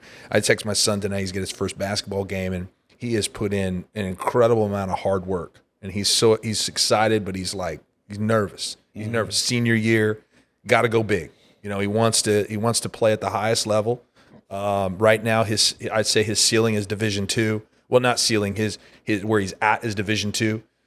He wants to play Division I, but I'm like, he knows I got to show out. Right. And I told him, I said, I have 3 things in the household that I said to the boys over and over and over again. Pressure is a privilege. Hard work is an honor, and obstacles are always opportunities. Yeah. And we say this all the time. I said, pressure, to have that kind of pressure on you, like when you're in leadership, that's a privilege. It really is. It's a privilege to lead. Yeah. And when you have that kind of pressure, you shouldn't fold. I mean, some people don't like it. I'm like, okay, that's fine. And I think it's the ability it can be created in people. It can be called out and be shown to them, like you're doing to these young men of like, hey, that's not the way we lead. I know you think that's the best way, but that's not the best way. And so I encourage him. I said, here's what you can do. You've done all you can do. Like you've done the prep work, dude. So that's some of like living life in like unforced rhythms that Jesus wants to call us to, and these unforced rhythms of grace. It's like you've done all you can do. Like stop watching film. You've watched this film 10 times. Do you think an 11th time? Do you know what I'm saying? Right. And like like in your training, we've done all we can do. We've trained as hard as we can. We put in the effort. Now it's just like take a deep breath, dude. Now enjoy it. Right. Enjoy. You've done the hard process. The game shouldn't be the hard process. That should be your day off. Oh, right. But we've gotten it flipped. Now there's pressure in the game. There's no pressure in the game. Yeah. There's no pressure in the game. Not if you've done your homework. You've You've done, and if you haven't done, guess what? Pressure's off too, because you haven't done anything. So like if you're going to the game and you're like, you literally haven't done any of that, don't feel any pressure either, because it's gonna go your way. Like, unfortunately, sometimes the ball bounces that way, and that does suck because you'll be on the other end of that, to where you'll do everything you do, and the team just get lucky. Like it seems like they just got lucky, or the Lord was on their side. Right. I don't know. Sometimes in games, I'm not sure. Yeah. But I've told him, I said, guess what? Tonight, you've done all that you can do. God has gifted you. God has purposed you. Now just enjoy it. Yeah. Enjoy the moment. Take a deep breath out there. Look around. This is your senior year. Let's go. And just enjoy. Yeah. Have fun. Have fun. You have joy coming out of you. Like, I think life should be lived with that kind of joy. Like you do all you can do, then enjoy what you get to do, what you get to be a part of. Enjoy the people that are around you. Don't take people for granted that are around you, that God has placed in your life, and you can that can happen. Like you can look at your spouse and go, one more day. And it's like, but she can be doing the same thing to you. And it's like, but she definitely is. Yeah, right. But it's 100%. Like, enjoy one another. Enjoy, because it goes fast. It flies. It goes fast. Let's talk about how you were able to be emotionally healed to the point where you go into ministry and assist others with their healing, because, you were the associate pastor at the Rock, and for how many years? 15 years. I was youth, worship, kids, marriage, family, men's, care. You had all kinds of hats. You were on a worship team, and now you're in the process of potentially starting your own church. Yeah, now we're in the mix, man. We've stepped out from the genesis of us, leaving college when we were 22 and 19, stepping into ministry, and now we've been 23 years in vocational ministry. And you stepped into ministry before you were emotionally healed. Oh yeah. I was straight. I went that summer. I was still in the bars, still kind of doing my thing and hanging out with the wrong people. Good friends, but all our futures were not headed in the right direction. And I remember in the bar at Westport, we used to go to Westport when Westport was I don't know what's going on anymore down in these places, but like the Hurricane and different places that I used to hang out. Atlantis, the Hurricane. And all my mentors were bodybuilders and football players, and which is why I said I picked the wrong sport. Like my whole sphere of influence was like really more those arenas, but I just love sport and athletics. So, but anyway, so I'm down there at Westport and we're doing our thing, and I can see it crystal so clear. I'm sitting, sitting in this booth, and I look at her and I go, you ready to go? And she's like, yeah. She hated going to places. Like, my wife was a very grounded believer, and I was the bad influence, and everybody knew that and tried to tell her, but she just felt we're supposed to be together. So I look at her, I said, you ready to go? And she says, yeah. And I said, no, you don't understand. I'm never coming back. And I said those words. I said, you don't understand. I'm never coming back. And I left, and I didn't talk to anybody. That would have been The old Irish goodbye. That would have been end of August. We'd gotten married, actually, and that was the end of August. And I didn't talk to any of my friends for like 10 years. I knew I wasn't strong enough to like have relationships, so I knew I just got to break it. Right. So it was roughly 10 years before. I might have spoken to a few people off and on, but I didn't have a relationship. And so anyway, I know I'm a story guy. So there we're in the genesis that led to going into ministry that October. We jumped in to be youth pastors. That's a whole God story of how the pastor invited us, and he goes, I don't even, and the short of it is, he did our premarital.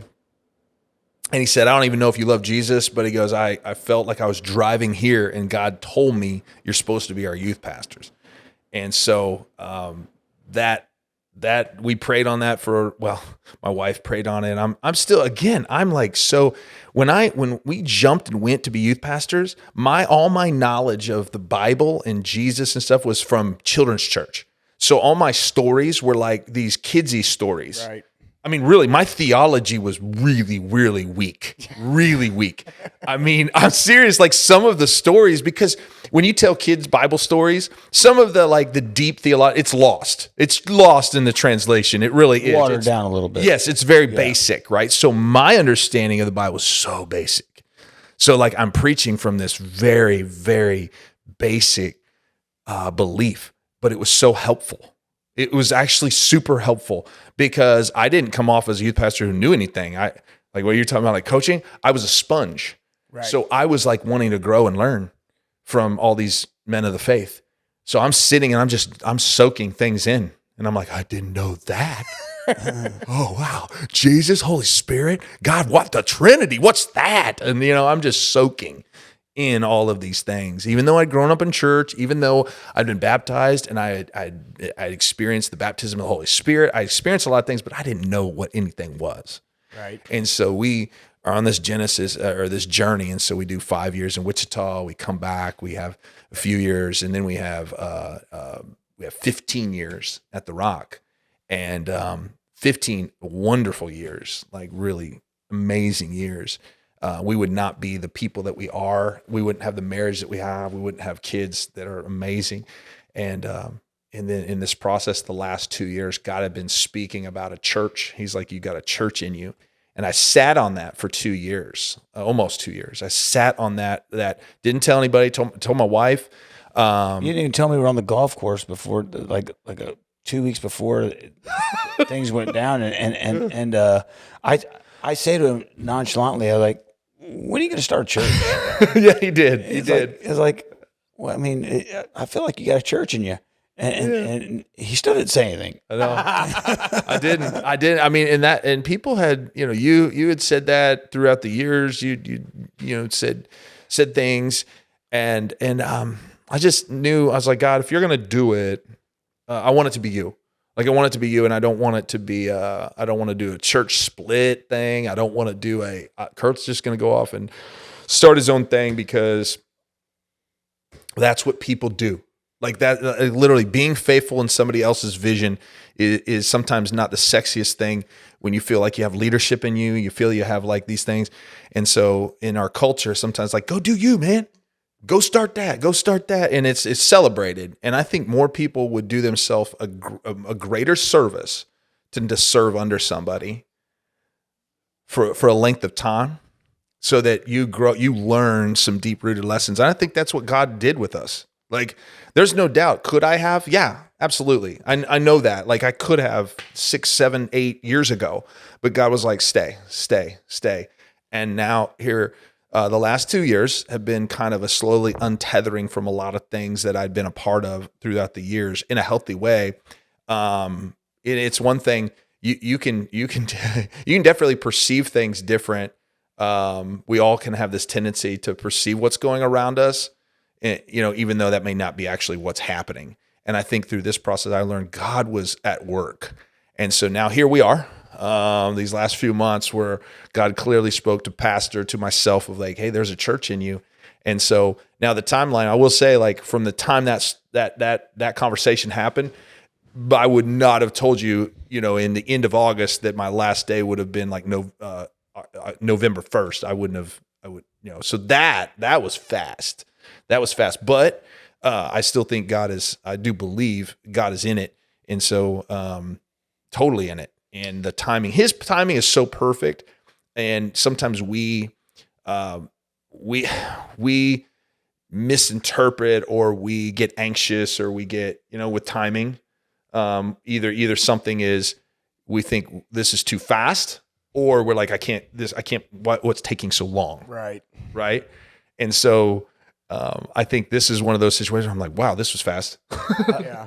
Of the things that you accomplished at The Rock, what do you feel are you most proud of? Because I know you wore a lot of hats there, Sure, and you've connected a lot of people, and so I just am curious to know, like, what is one or two of the things that, like, really you're just like, man, God moved there, and I'm really, really, yeah. When I reflect on that and go like the different things that we were able to be a part of and do, that's one thing. Like that really is one thing. It's hard for me to separate those from people. Like I'm a very relational person. And so when I look at all the things at The Rock that were accomplished, I think the most valued and treasured things are literally the people's lives that you got to play a role and a part in, that the trajectory of their life is totally different. Whether that's like, I can give you an example of like a young person reached out to me. They're not young anymore. They're like 30 now, but they reached out to me and just said how much it meant for them, that the time that we spent together and how different their life is. And I'm like, that's pretty humbling. Oh yeah, for sure. So, Yeah. At what point would you say, because I feel just talking to you that you're free from that trauma from your childhood. Right. Oh, yeah, yeah. So at what point, what facilitated that to allow you to do what you're doing now? Right. That's the biggest thing that it's really trying to. That's really key, Frank. That's we have at The Rock. They had. I still feel a large part of that. So I probably will always say when I reference The Rock is they had a ministry called Discover Freedom. I did it. Yeah. I also went through it. Yeah. Did you guys do it 3 times? No, just once, but I probably need another one in me. Yeah. Winner, chicken dinner. You got the trifecta. Yeah, I'm a 3-time champ. Okay. Some would say it's a dynasty of Discover Freedom. This ain't fantasy football now. I think I beat you this week, did I? Yeah. No. Listen. I've given up. I've given up. I'm farming out my team. Anybody listening, whoever you want, they're yours. But no, Discover Freedom is just incredible. It's incredible ministry. It really is. It can be absolutely life changing for me. And I speak from my experience with it. Went through it literally 3 times, and then the first time I went through it, I was like, I don't need this. Because the walls had been built up so well. They're very well constructed walls. Right. Yeah. And I had boxed things in and nice and tidy, and I'd stuffed it down, and I had functioned in a way that looked okay. But it wasn't. It wasn't okay. And Internally, you were a wreck. yeah, but the thing is that I had gotten it to a place that it was manageable. that I wouldn't even tell you that I was a wreck. You didn't even realize it yourself. No. Yeah, no, I would have told you I was a wreck 10 years before that for sure. Oh yeah, 10 years. So this is age 35. I would have told you at 25, 26, I'm not doing so well. You neatly packed it up. Yeah. In By a the time I was shoebox and put it under 30, the bed, by the time yeah. I was 28, 29, 30, those were the worst years. Those were bad. I was definitely a fractured human being, 2 people, and I was like in total self-deception, horrible, just bad.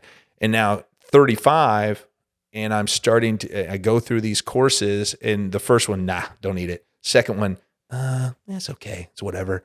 By the third one, God spoke, and God gave me a direct vision. I don't know if, I think we've experienced these. I think more people experience these that write them off as maybe I ate some bad sausage or I had something to eat, whatever. And I'm whatever experience. And Right. they were like, oh, I don't know what that was all about. Like, that was weird. I had a weird dream last night. I'm like, okay, well, talk to me about it.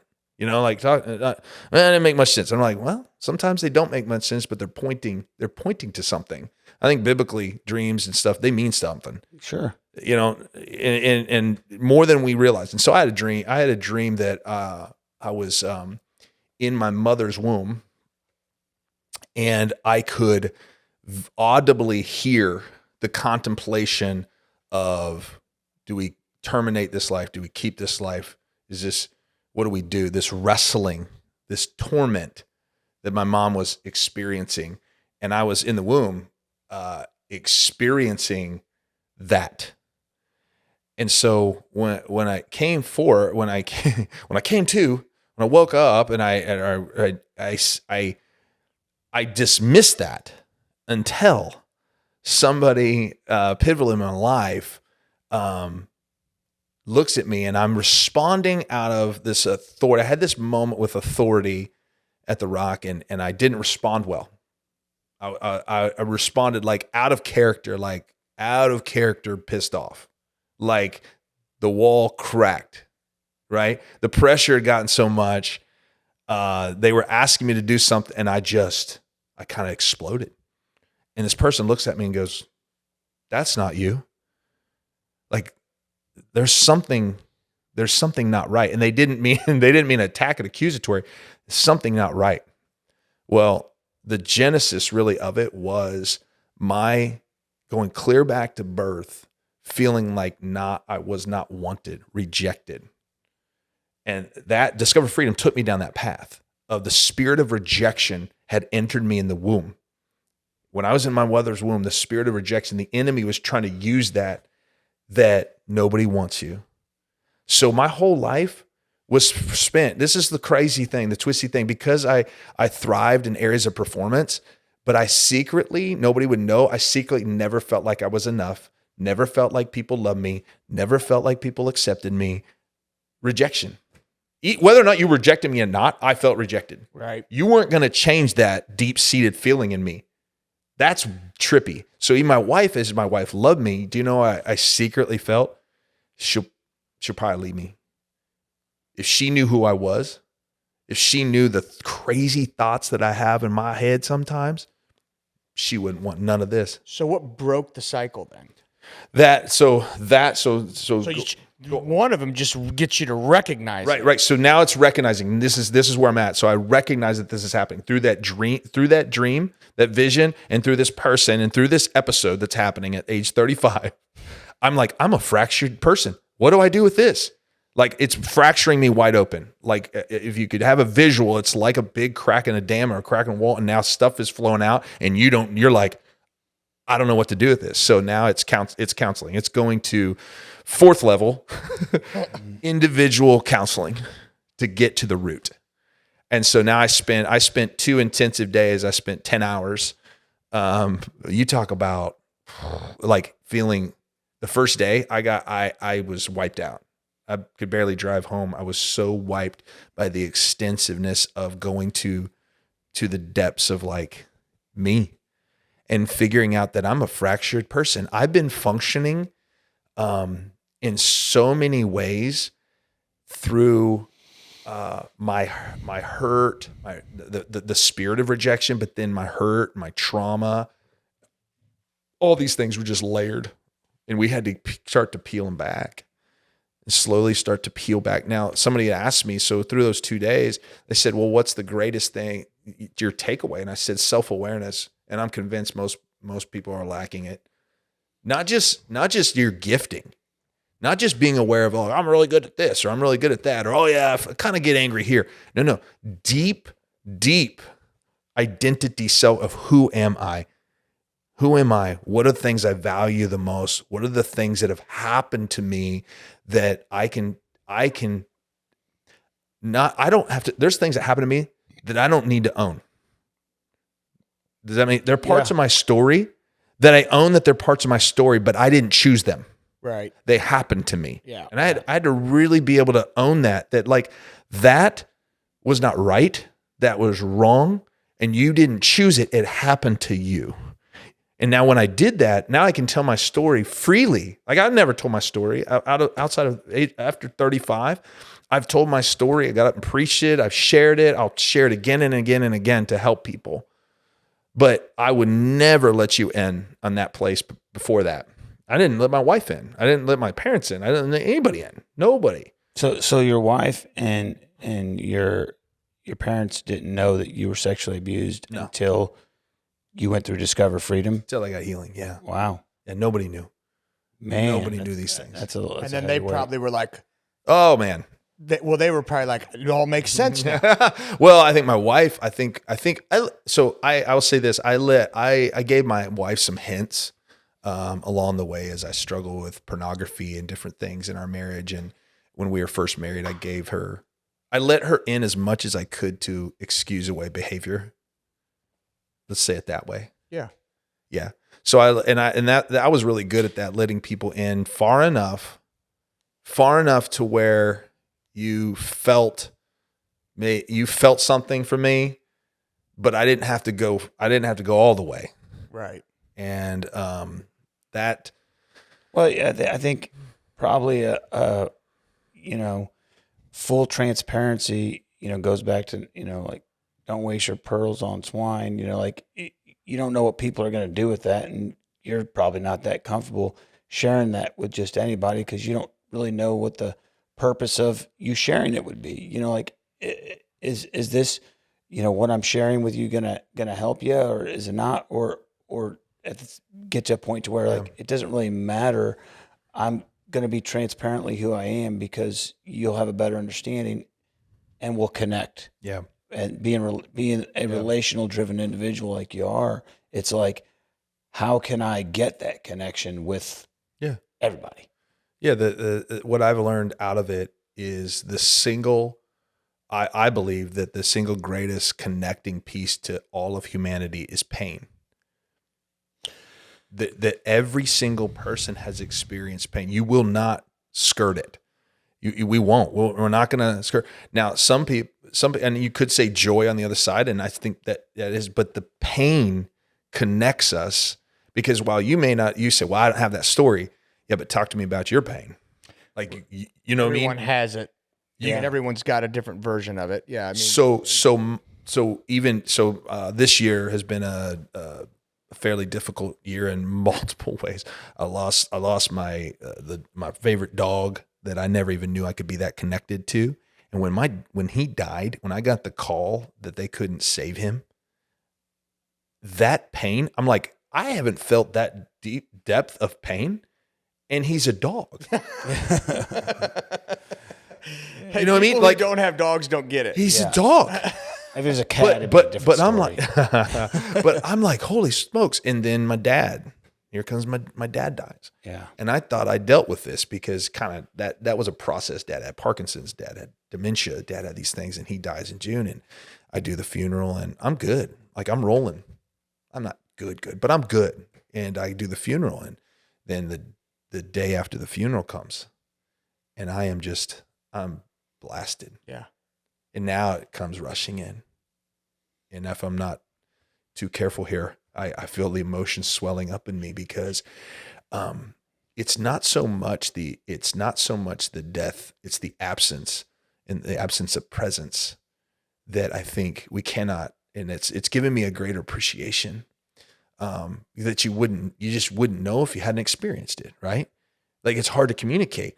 But yet I understand that everybody can actually understand this point because of pain, because pain is the absence of something, right? And so we can all understand that pain comes. And so what I'm saying is, my son, I told him this. He was going through something really painful at age 14. And I said, son, this is not the most painful thing you'll ever go through, but it's the most painful thing you know now. Yeah. And because it's the most painful thing you know now, to him, it hurts.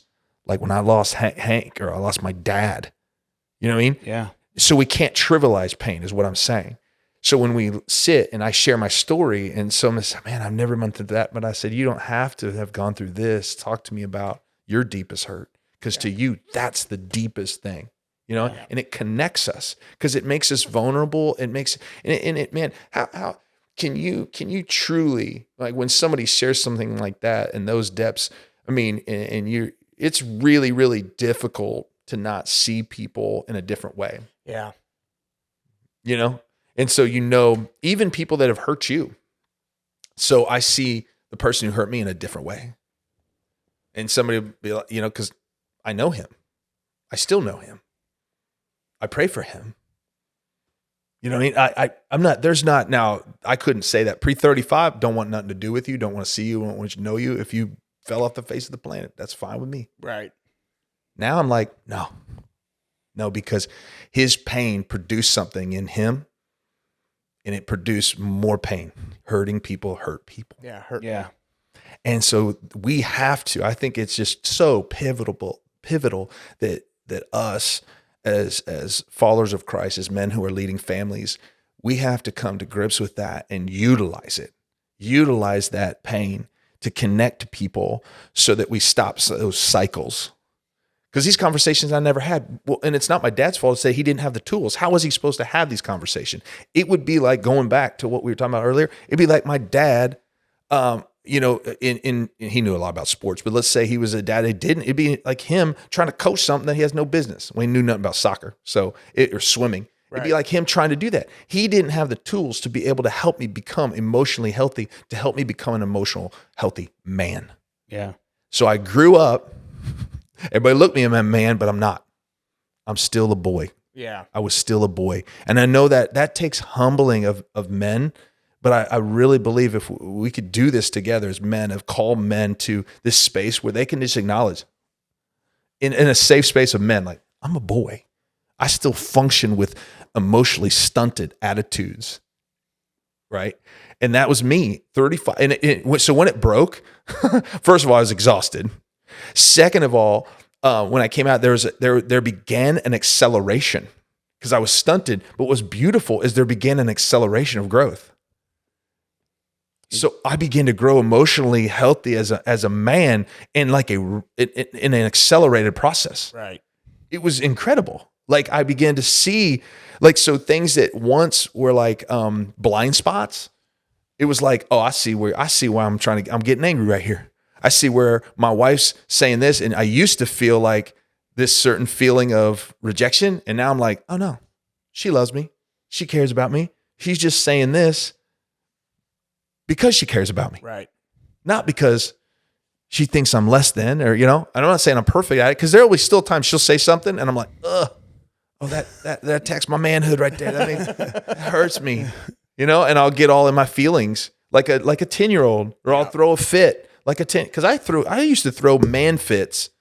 Like, I don't know if you guys throw man fits. I threw one last night. I did. I actually not. You're convicting me. I'm gonna have to give Frankie a hug when he gets home. Yeah, well, you know what I'm saying? I was doing math with them, and I threw a man fit. Yeah, I definitely did. Where we can't. So I threw one the other day too. I couldn't control a situation. So instead of just taking a pause and a breath, stupid. You know, and I'm yelling at a door. I couldn't fix this door, and I blamed my son. My son had nothing to do with the broken door. I wouldn't even try to fix something. I get aggravated in like 2 seconds trying to fix something. Well, I'll tear the whole house down. He walked up to the door and he goes, "Dad, what's the matter with the door?" And I'm like, what'd you do to the door? He goes, Dad, I turned the knob and it won't turn. And I'm looking at it. And so I'm over there. I'm like 3 hours deep into this door handle that I'm like, Sweating. Yeah. Your blood pressure's through the roof. I'm a smart man. I've YouTubed this 3 times now. I'm a gifted, talented man. Why can't I figure out a door handle? This old house is crap. Right. You're trying to Bob Vila doesn't know a damn thing. sell it. Sell it all. Sell the whole door. You know what? We're going to make a hallway. Hold on. I've done that. I've told my wife, I said, if you fix or redo one more thing in this house, I'm burning it, starting it over. And she just looks at me, but I throw man fits all the time. Yeah. So I'm not impervious to this, but most of the time I think I am able to take a step back and get some healthy perspective. So you were a pastor prior to Discover Freedom. Still, church is obviously the people, but we go to service because it's a place for the sick. None of us are well. We all need Jesus in our life. You were, before you started getting healing, you were still serving as a pastor, and then post Discover Freedom is when you got that. Right. It just took off for you. You shed the weight. I think I'm going to take it again. Oh yeah. Yeah. Well, I mean, so we can mask, and we can be fractured. So I would say that I was masking and I was fractured. So I was functioning out of a duality, for a decent portion of my life. Like there's 2 things that were happening at the same time. I was a guy who loved Jesus deeply, and I was a guy who was deeply tormented, had a lot of trauma, a lot of pain, and a lot of addictive personality over here. And then this guy over here is like, no, don't do it. It's not just the devil in your shoulder. Like sometimes we like the devil's like on your, the devil's not doing, he sits back, he may whisper something, but he sits back and leaves us a lot of times to our own devices, right? Our own in our head. Yeah. Right. And our own unhealthiness. And that was me. And so I began the Rock's journey was a new chapter in our life, that we began to really work on our marriage and work. And I say work on, we were working on each other, but working on our marriage, and it was a breath of fresh air coming to the Rock. It was a healing place. And so I began in my spirit to accept some of those things. I didn't know that was happening. Like when I was at the Rock, I didn't know that was happening, that God had me on a crash course here to, you're going to get healed. You're going to get whole. And I believe this. God places us in different spaces. Sometimes we don't realize why, and he's plucking you up and he's placing you here, and you're like, why am I here? What is going on? And we were experiencing that. We did a move. We were living in Ottawa, Kansas, and God, I had the opportunity to be a senior pastor at age 30 or come to the Rock. And God spoke really clear that we're supposed to go to the Rock. And if I'd have taken that senior pastor job at 30, I wouldn't be in ministry. I wouldn't be married. Yeah. I wouldn't have been healed. Yeah. I would have crushed. It would have crushed us. And there was a lot of healing that needed to take place between my wife and I. There was just a lot of baggage and a lot of hurt and a lot of disappointment and a lot of things that we needed to just, in a space to where we could be ministered to. So there's a couple of the first years in the Rock were like, yes, I was ministering, because God gives you the grace. Like he gives that grace to everybody. Like all of us are fallible human beings. So he gives that grace to people to be able to minister. If that weren't the case, then we'd all be just sitting by waiting till we were perfected to do anything, which is that is the fallacy that the enemy will try to tell you. Like, who are you? Yeah. Who are you to think you could do anything? Like and that's why I think self-disclosure is so important, because then if you just come out with it and say, hey, I'm not any better than anyone else, right? Like a lot of times I think people are up there preaching to themselves too. Oh yeah. Right. And you always pick up on that because like they'll say we, Yeah. We do this and we do that and we do this. So you're not just necessarily talking to them, you're talking to you. I remember one time it was at a Catholic mass and the priest was talking about transubstantiation and how he himself grappled with it. Yeah. You know what I mean? And so here he is doing a sermon. I knew what he was doing. He was talking to himself more than he was talking to anyone else. Yeah. You know, he was trying to convince himself of his faith more than he was of anyone else, you know? So, and I told my wife that. I said, he's talking to him. Mm-hmm. You know, everyone else is just here. I'll never forget it. And you know, that happens all the time, right? You know, we're fallible. Oh yeah. We make mistakes, and you know what? It is what it is, right? Like here, if you're going to sit there and judge the pastor or the priest for their sins, just take the whole New Testament and burn it. Right. Because I mean, here, look who wrote it. Yeah. The Apostle Paul killed more people than, I mean, you know, so it's a what do I say? A tension between actively, like, God's grace is sufficient enough in his allowance to work through fallible human beings doesn't mean he co-signs on the behavior. Right. Right. But let's not throw the baby out with the bathwater. Right. So, but he doesn't, so God's not co-signing on some of the behaviors that we do just because he's allowing somebody to operate in their gifting or operate in a leadership capacity. I mean, that is kind of ridiculous when you extrapolate that off to every avenue of life. Then it's like, then you'd be removing everyone. Nobody can be a minister. No one can. Nobody can now share the gospel. What I think we need to challenge ourselves in, and what I've learned is that if I'm answering this call, this deep call to lead people, then I'm going to be limited. I'm going to have a real limited leadership if I'm not allowing God and the Holy Spirit to lead me, to lead myself. Yeah. So lead myself into these deeper spaces of healing. So I'm only going to lead as far as I am.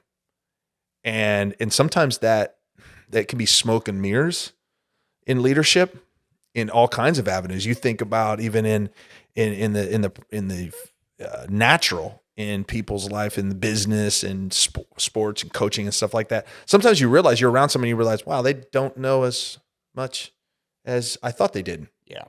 Right. And some people that are on things like this, podcasts that are doing crazy stuff in business. And they're like, listen, I don't really know very much.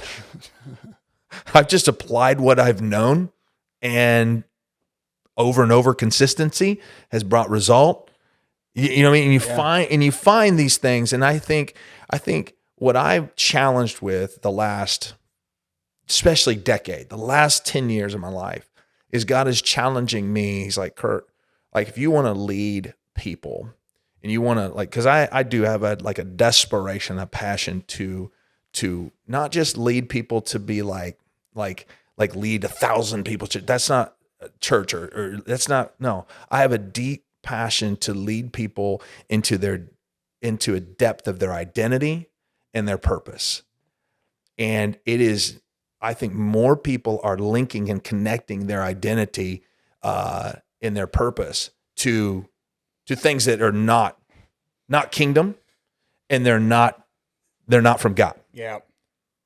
It doesn't mean God won't use your gifting. He won't use your talent, because I believe he does. I believe he planted it there in originally, and he wants to use it, but he wants to use it for kingdom purposes and not just earthly things that we connect them to, because earthly things are kind of, just be real, they're successful, they're sexy, they're like this, and they point to you. But I had a deep passion to lead people in these spaces of, like, it ain't about you. It's about building his kingdom. But the beautiful thing, God, when we submit, God goes, watch what I'll do. Watch what I'll do with your life. And then he does great things. Right. He does amazing things. Like, people have the potential to do some crazy, amazing things, but I want to see people leverage for kingdom, and not just stuff that at the end of the day, you and I probably, all three of us have arrived in this space where we've pushed after something so hard, and then we get it and we go, huh. Yeah, right. That exact, you're like, huh. Yeah. I mean, I like this new driver. Yeah, but it still doesn't go straight. It's still, yeah, it's still, I mean, it looks good, but it's like it does. so where is the most joy and the most passion in the process? Yeah. Like I had these goals, these insane lifting goals. I still remember the day I wrote them down when I was 22, and I wrote them down on my office, that little office at Victory Fellowship in Rose Hill, 500-pound bench press, 700-pound squat, 900-pound deadlift, right? And these things. And then I had like a power clean. I had this, and I had all these things. And then guess what? I benched 500, I deadlifted 860, and I squatted almost 800. I reached them. Well, what did I do after that? It's fleeting. It's fleeting. It was crazy. It was crazy. Like I was like, I'm here.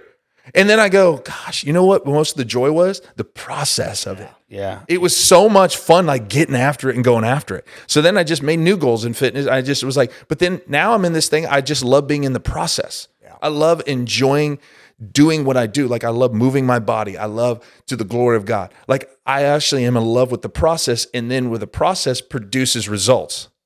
Like people are so enamored with the results though. And so then it consumes them to stay there. And it's unhealthy. Like, right, you'll see people like walking around at 3% body fat. And I'm like, do you love life? They're miserable. Bingo. They are. They hate working out. They hate doing the nutrition. Most of them do that I've met and I talked to. They hate it. And I'm going, gosh, man, I love exercise. I do know that I love eating right. I feel better. Yeah. Now, I just happen to love other things too. I like to eat ice bad cream too and I like, yeah, you know. So, yeah. So I got to have you back on, number one. I mean, there's so many things that we could talk about, but I wanna know, like, where are you going now, right? So what's the plan? You know, I know you want to lead people. I know you want a church. Yeah. Give me the USA Today version, the outline. The outline of 30,000 square foot view. 30,000. We're coming to the Northland, the corridor of the what would be the west side of the Northland. So that Creekside, Parkville, Platte City area. Okay. I have not heard a directive from the Lord. That's where I'm looking. That's where we're considering that area. I do have a field that is being sold that I want. Okay. And so that's my vision over there. There's a field for sale. I'm like, I want a church right there. So I could give you I'm going to go walk that field. I'm going to pray or walk that field. The guy, I know, I've talked with the guy that owns it. But that's a visionary down the road. You know, that's a visionary, but 30,000 square feet. You're renting a space. Yeah. We're going to find, God's going to, land us in a space. I mean, whether that's we meet in the high school or whether that's we meet in an event space, He'll lead us to that. I trust that we'll know those things in the coming months. Right now, building a launch team, inviting some core people. God is clear to say go slow so you can go fast. I think great things are built in a slower process. You can't cheat your way. You can in the temporal, in the short term, you can cheat your way, like athletically, physically, you can cheat your way and get quick. But the sustainable, long-term, healthy, strong results, I think, take a little more time. And so I'm committed to the process. And that's because you got to be committed to people. You got to be committed to building people. If you really care deeply about really building church, you're building disciples, you're building people. Right. You're not just filling a space. Because every single one of those people, I believe leadership is accountable for. We forget these things. Sure. You know, like I believe you as a coach, like you look at your kids and you go, I'm accountable for them. Like, but you still find yourself focusing on wins and losses and X's and O's, and then luckily, like I said, one of us says, "Wait a second, what's our goal?" Yeah, and sometimes it's me, sometimes it's one of the other coaches, but someone always rights the ship. Yeah, for lack of a better word. You got to. Someone always rights the ship and says, hey, we're not here to win a championship. We are here to build champions. Yeah. You know, and that's And it happens all the time. You know, someone slips, someone gets caught up, and it happens to me, it happens to the other coaches, and someone always rights the ship. But you're building, and I don't mean to tangent here, but I saw this gentleman on Instagram or YouTube or whatever. He's like probably, this guy, but he's mid upper 60s, and he's a high school football coach. And I'll tell you what, bro, this will preach. Is he's given the numbers of the amount of kids that are going to play collegiate, amount of kids we know these things. The amount of kids that are going to play collegiate sports is very low of all the kids that are playing, and the kids that are going to play professionals very low. The kids that are playing. So he goes, and he's a high achieving coach. This guy was, I can't tell you. You could probably find it on there on YouTube. But he goes, we're building young men. He goes, I'm building young men. He goes, you got to remember this. He goes, most of these guys are not going to play like at the next level, and even fewer are going to play professional. So what I'm doing is I'm helping inform young men in business and all these avenues that they're going to be in. I want them to be the healthiest. I want them to be the strongest of character, of integrity. These are the things that really, the wins and losses, that's ultimately what matters. We know that. And if you do those things though, because you can get more out of when people trust you. This is what I've said in life and in ministry, specifically going back to ministry, is that people want to do more. It's not about doing less. People actually want to do more because they want to feel valued. They want to feel purposed. But sometimes in leadership, we get the bare minimum because we don't expect more. Right. But you know this in sports, like this plays well because we're sports guys. When guys would call me to the more, like when a coach would go, hey, I need this from you. You got to give me this. You're capable of this. Something in me would go, yes. Oh, yeah. Yeah. So we got to do these things in the church, in church specifically. I want to do these things. I want to call you to the more. Like, Frank, there's more in you. There's more in you. Like, I love that you're doing this and I love that. But like, have you thought about this, what this could look like kingdom minded? Like, Are you stepping into those arenas knowing I'm a kingdom man and I'm building kingdom men? Even, are you purposeful in your mindset and in your heart? I want to call people to that, not just to build a church building or a church service. I want to build a kingdom in the Northland of Kansas City. That's the goal. Like, so I'm building kingdom men, kingdom women, kingdom kids. Like this is what I want to build, champions. Yeah. Well, you want them to go be the church. Absolutely. Right. Because if they're being the church, then guess what? They're ministering to people and they're creating a hunger and thirst in their neighbor. Before they ever invite them to church, the person that they've been talking to, they actually are hungering and thirsting for the things of God before they ever step into the building. So now when they come, they're not looking at me to be the end all to end all of like, right? They're looking at themselves. They're looking at the community at large. They're looking at, like, you can disciple people. You can do this is like, do you know what I mean? It doesn't take the pastor. Oh, I got to get them to church and make sure the pastor can get them on the right track. What? Right. You help get them on the right track. Right. Yeah. It's the community that's right. Yeah. And too many times it lands on the shoulders of like one or two individuals, the spiritual formation. And this goes back to the family, what we were talking about earlier. If we create these spaces, then all of a sudden men are now empowered, truly empowered to go into their families and have conversations that we never had. Right. Right. But they're imperative because I can't have them all. God has a unique journey for me that he's arrived in this healthy space where I can have these. And I've had them with my boys. And now I'm looking at my boys going, geez, I'm astounded. I'm like, I'm not that good, God. You are.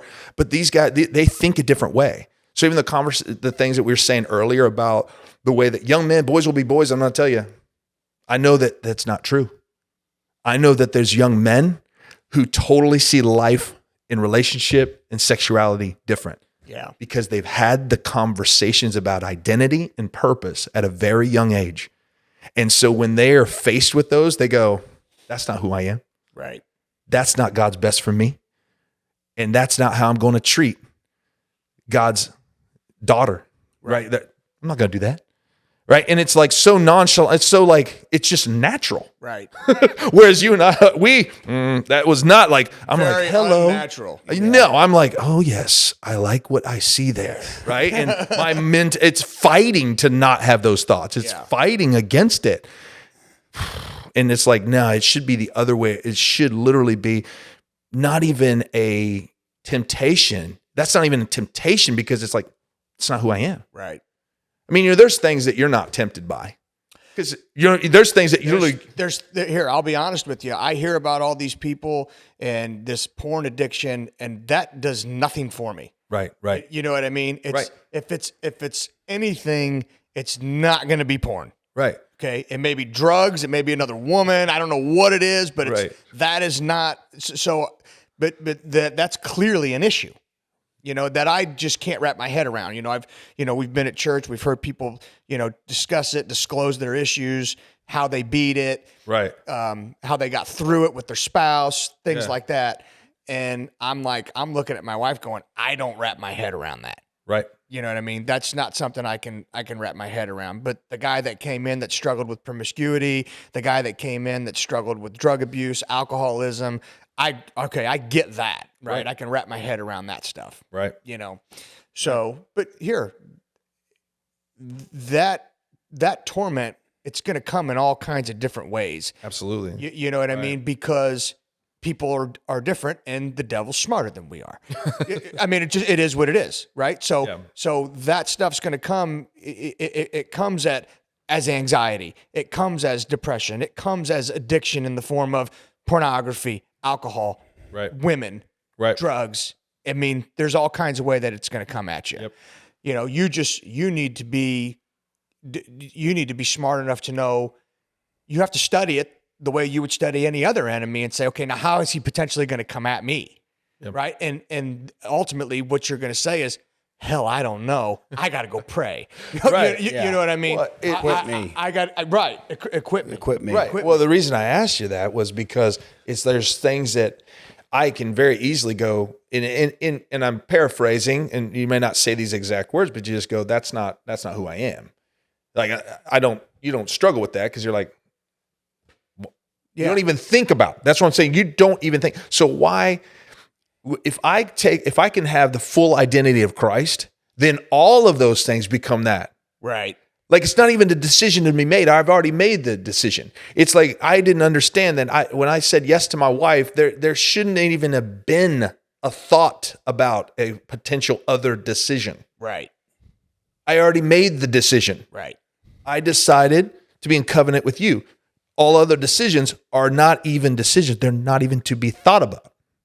And so I think if we're following Christ, we're saying yes to Christ, the more that we can spend time with him and take his identity on, these things become like it's not even. You don't even hear it. You don't even hear it. Devil, I don't even hear what you're saying. Yeah, you don't even hear it. And that's what I'm saying. These young men, I know them, and that's how they're walking through life right now. And I'm like, yes. Well, and so you and I, we're still in the season. We're still in this we ain't that old. We're actually in the most pivotal season in stepping into that of our impact, our influence, and our legacy. Our legacy is not just left to people, it's left through people. And so what you're leaving, not just to them, like you're not just leaving stuff to your kids, it's you're leaving stuff through them. Right. And so I think this is like pivotal for our generation to get this. We can still get this. Like even in our mistakes, we can actually use those as teaching tools. And we can help curb this even more because I think our young people are hungry for it. I really believe this, guys. The more I've spent around young people, they are hungry. We all are hungry for leadership and formation. Even though we push against it, I was the most rebellious. But you know what I really wanted was somebody to help me corral all the craziness. I really desperately wanted boundaries. I would tell you I didn't. Oh, yeah. But I desperately wanted the boundaries. Who doesn't? When you think about it, who doesn't? As a competitor, I guarantee you, it drove you nuts when you played with people who didn't know the rules and the boundaries, and you're like, son, you can't do that. Yeah. And they're like, I guess I can't. I'm like, oh, I'm going to punch you in the face. No, you can't. That's against the boundaries and the rules of this. I know this. I've been taught this, right? And you get frustrated. So is in life. Yeah. And God's going, these are the boundaries, young man. This is where the playing field is. And you look in our culture, I don't even know. Like the goalposts have been moved, guys. Oh, Like, shit. right. Yeah. The rules. Constantly moving. We're playing a game and literally we're in this situation where Yeah. it's okay. Everybody wins, Frank. Everybody can do. He can run the ball. No, he can't. He can't. No, he's on defense. He does. That's not right. Yeah. And we're identifying things. It makes you just So I believe they're hungry. We as men, I believe as culture goes, men are the ones. I really believe this, not to be, if there's women listening, Right, don't get mad. don't get mad at me. I'm saying healthy men can help curb this culture, because how we truly empower women, how we truly value women, and how we lead. Yeah. Because true leadership for men is Christ-like. It's Christ-like. Like, so Christ calls us men. He goes, what does he say? He doesn't say, he tells women to submit. He does. But what does he say first? Love them as I've loved. Yeah. Boy, that takes a lot. Like, Christ loves sacrificially. Christ laid his life down. So actually, as a man, I'm called to lay my life down for my wife, my family, my community. That's how I'm called to live. Servant. Yeah. Servant leadership. Bro, that's not that. Some days I'm like, nah. I mean, really, right? You're like, no, I would like this to be about me. Can this be about me? Can I be served? Yeah. Yeah. No, I get it.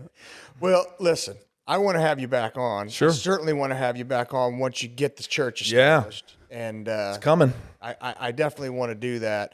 I think you're going to do great things.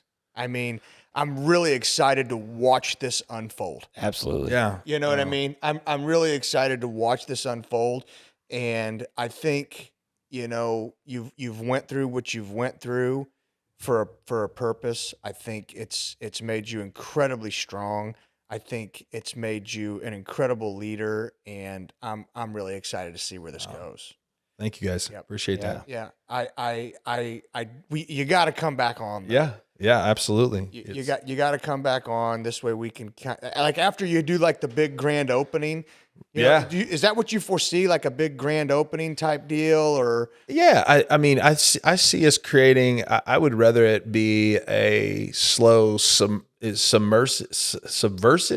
I don't know if that's a positive word, but I think Jesus uses that word in Scripture, and so it's like, rather than making the big bang, you probably don't need to do it. It's going to happen organically. I just want to invite people to take a seat at the table. Yeah. Per se. Yeah. Right. And then it grows. Yeah. And it grows. And I want to make sure I have the right people on the bus, rather than just this big, loud invitation, which, listen, we'll do. Like, we want to be in the city and we want to reach people, and that'll happen. But at the beginning here, I don't want to just come one, come all, and inadvertently you don't build the right culture. And so there will be an invitation, and that'll be, that big, slow, smooth, that fast. big grand opening is the goal is September 2024. That's the date. If when it say we're here and to the public, and come on. And but between now and then, it will be all about building the right culture, getting the right people in place, and we'll still be doing things. So we're I know I haven't announced this publicly, but it's Judah City is the church, Judah City, which, man, we could get a whole conversation. I know my son's name is Judah, and it may feel like we named it after him, but it's actually the reverse, because Judah, that name God gave me, my first ever message to the church when I was a young preacher. I'd stayed up all night, and he gave me a message on praise, and Judah means praise.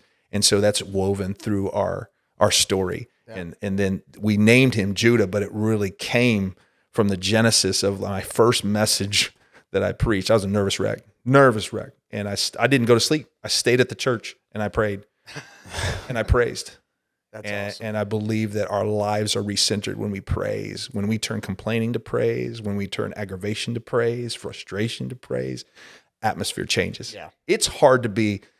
That's why it's so hard to do. Right. You don't want to do it. You don't want to do it. You don't. When you're frustrated, when you're down, you go to church, right? And you put your hands in your pocket, and you just think about the thing that's going on. This is so stupid. I can't believe so-and-so, and you just sit there and you're like, but as soon as you start praising, your heart turns. Yeah. Things begin to shake and break. And I think it's so hard because the result is so huge. Right. You know what I mean? Right. And even though it's going to change everything, you still have to fight yourself to do it sometimes. Yep. It's crazy. Yeah, it's crazy. It's crazy. All right. So anyway, thanks again. I absolutely appreciate it. You're going to do awesome, and we'll definitely have you back on. Love it. Love it, brother. All right. Thanks, man.